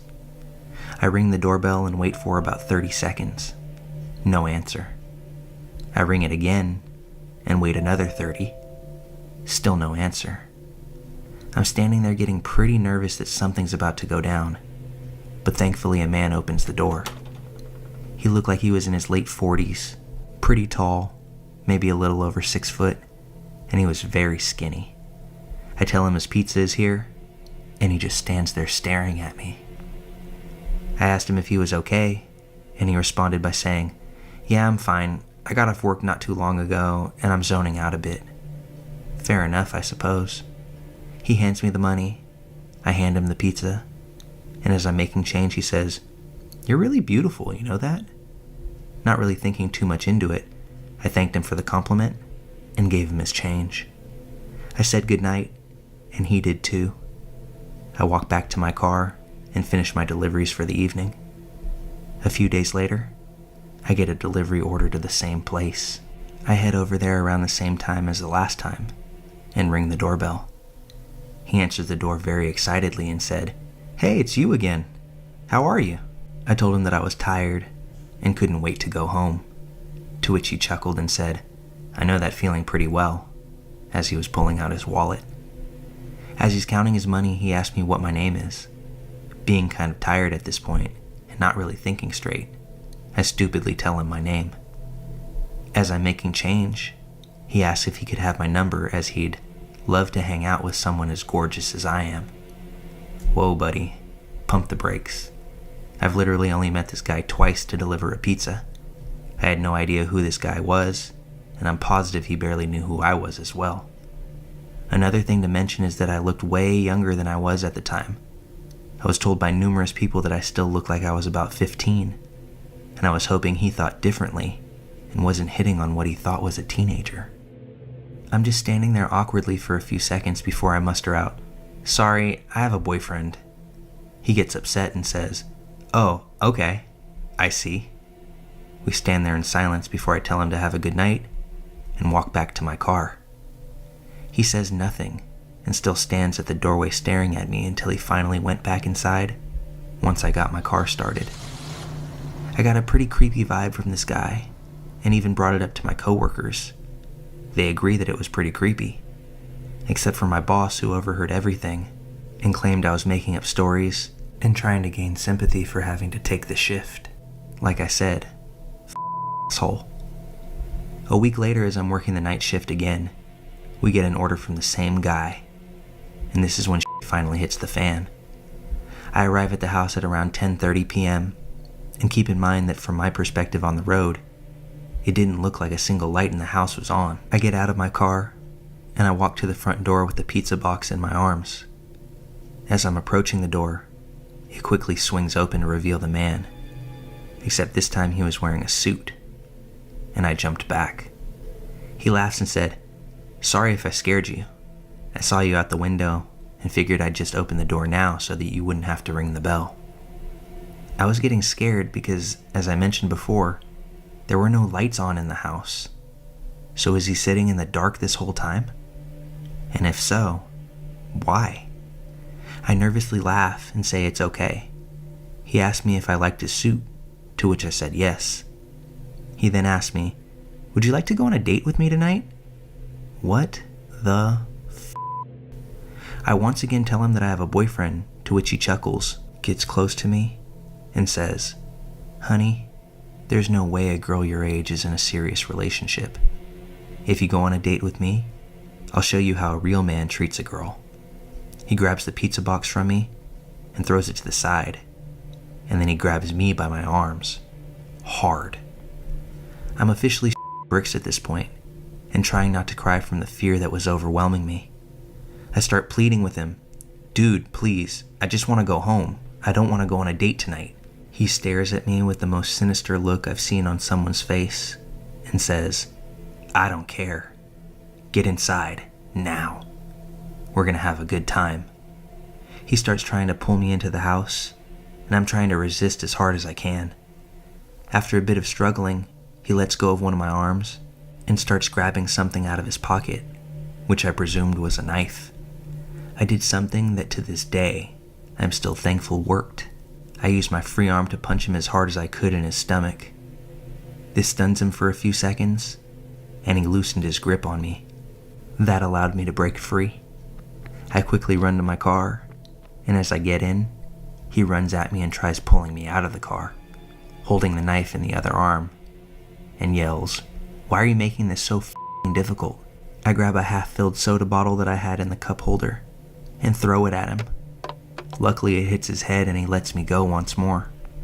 I slam the door, and all of a sudden he jumps right on the hood of my car and starts scratching and banging on my windshield with his knife.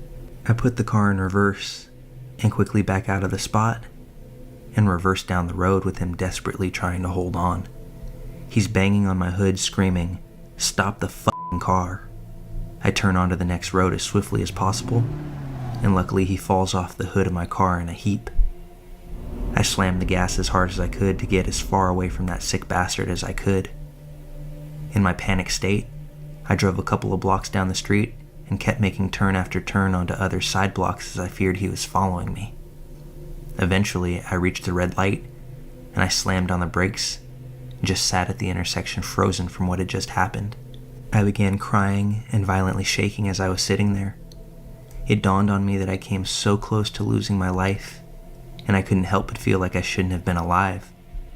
Once the light turned green, I pulled over to the side and just sat there crying.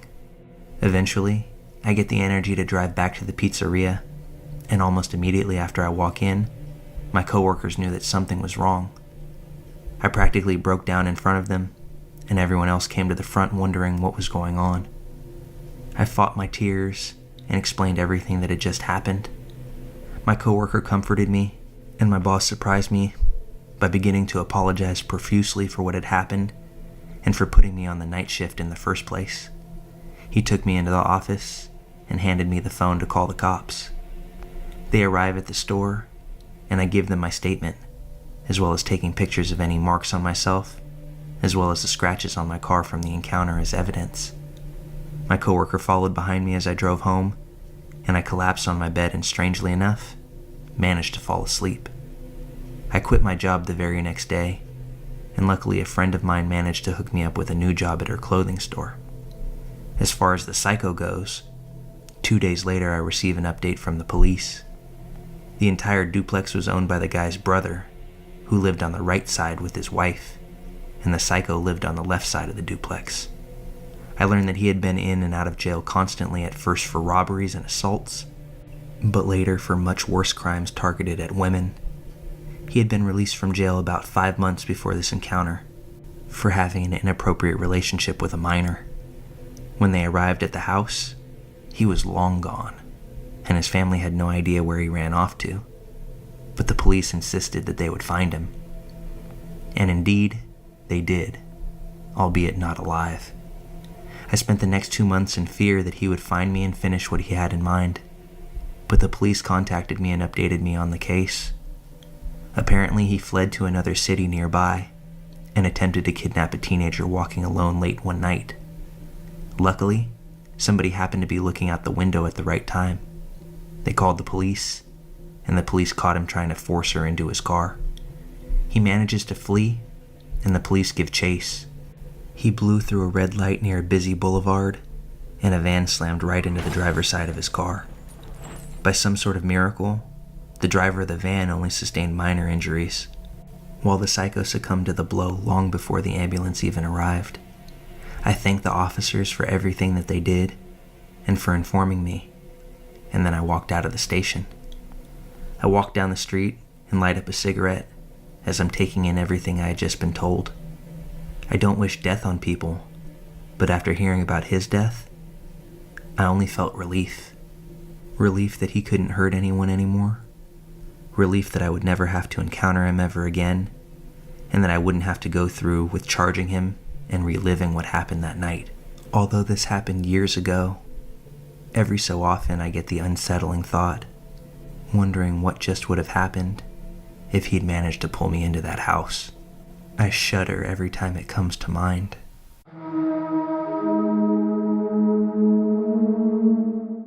Way back in 2000 or 2001, I was driving by myself from visiting my mom in Colorado back to my home state of Arizona.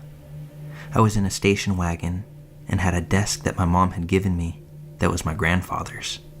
I've always been scared driving at night that there's someone in my back seat that's going to get me.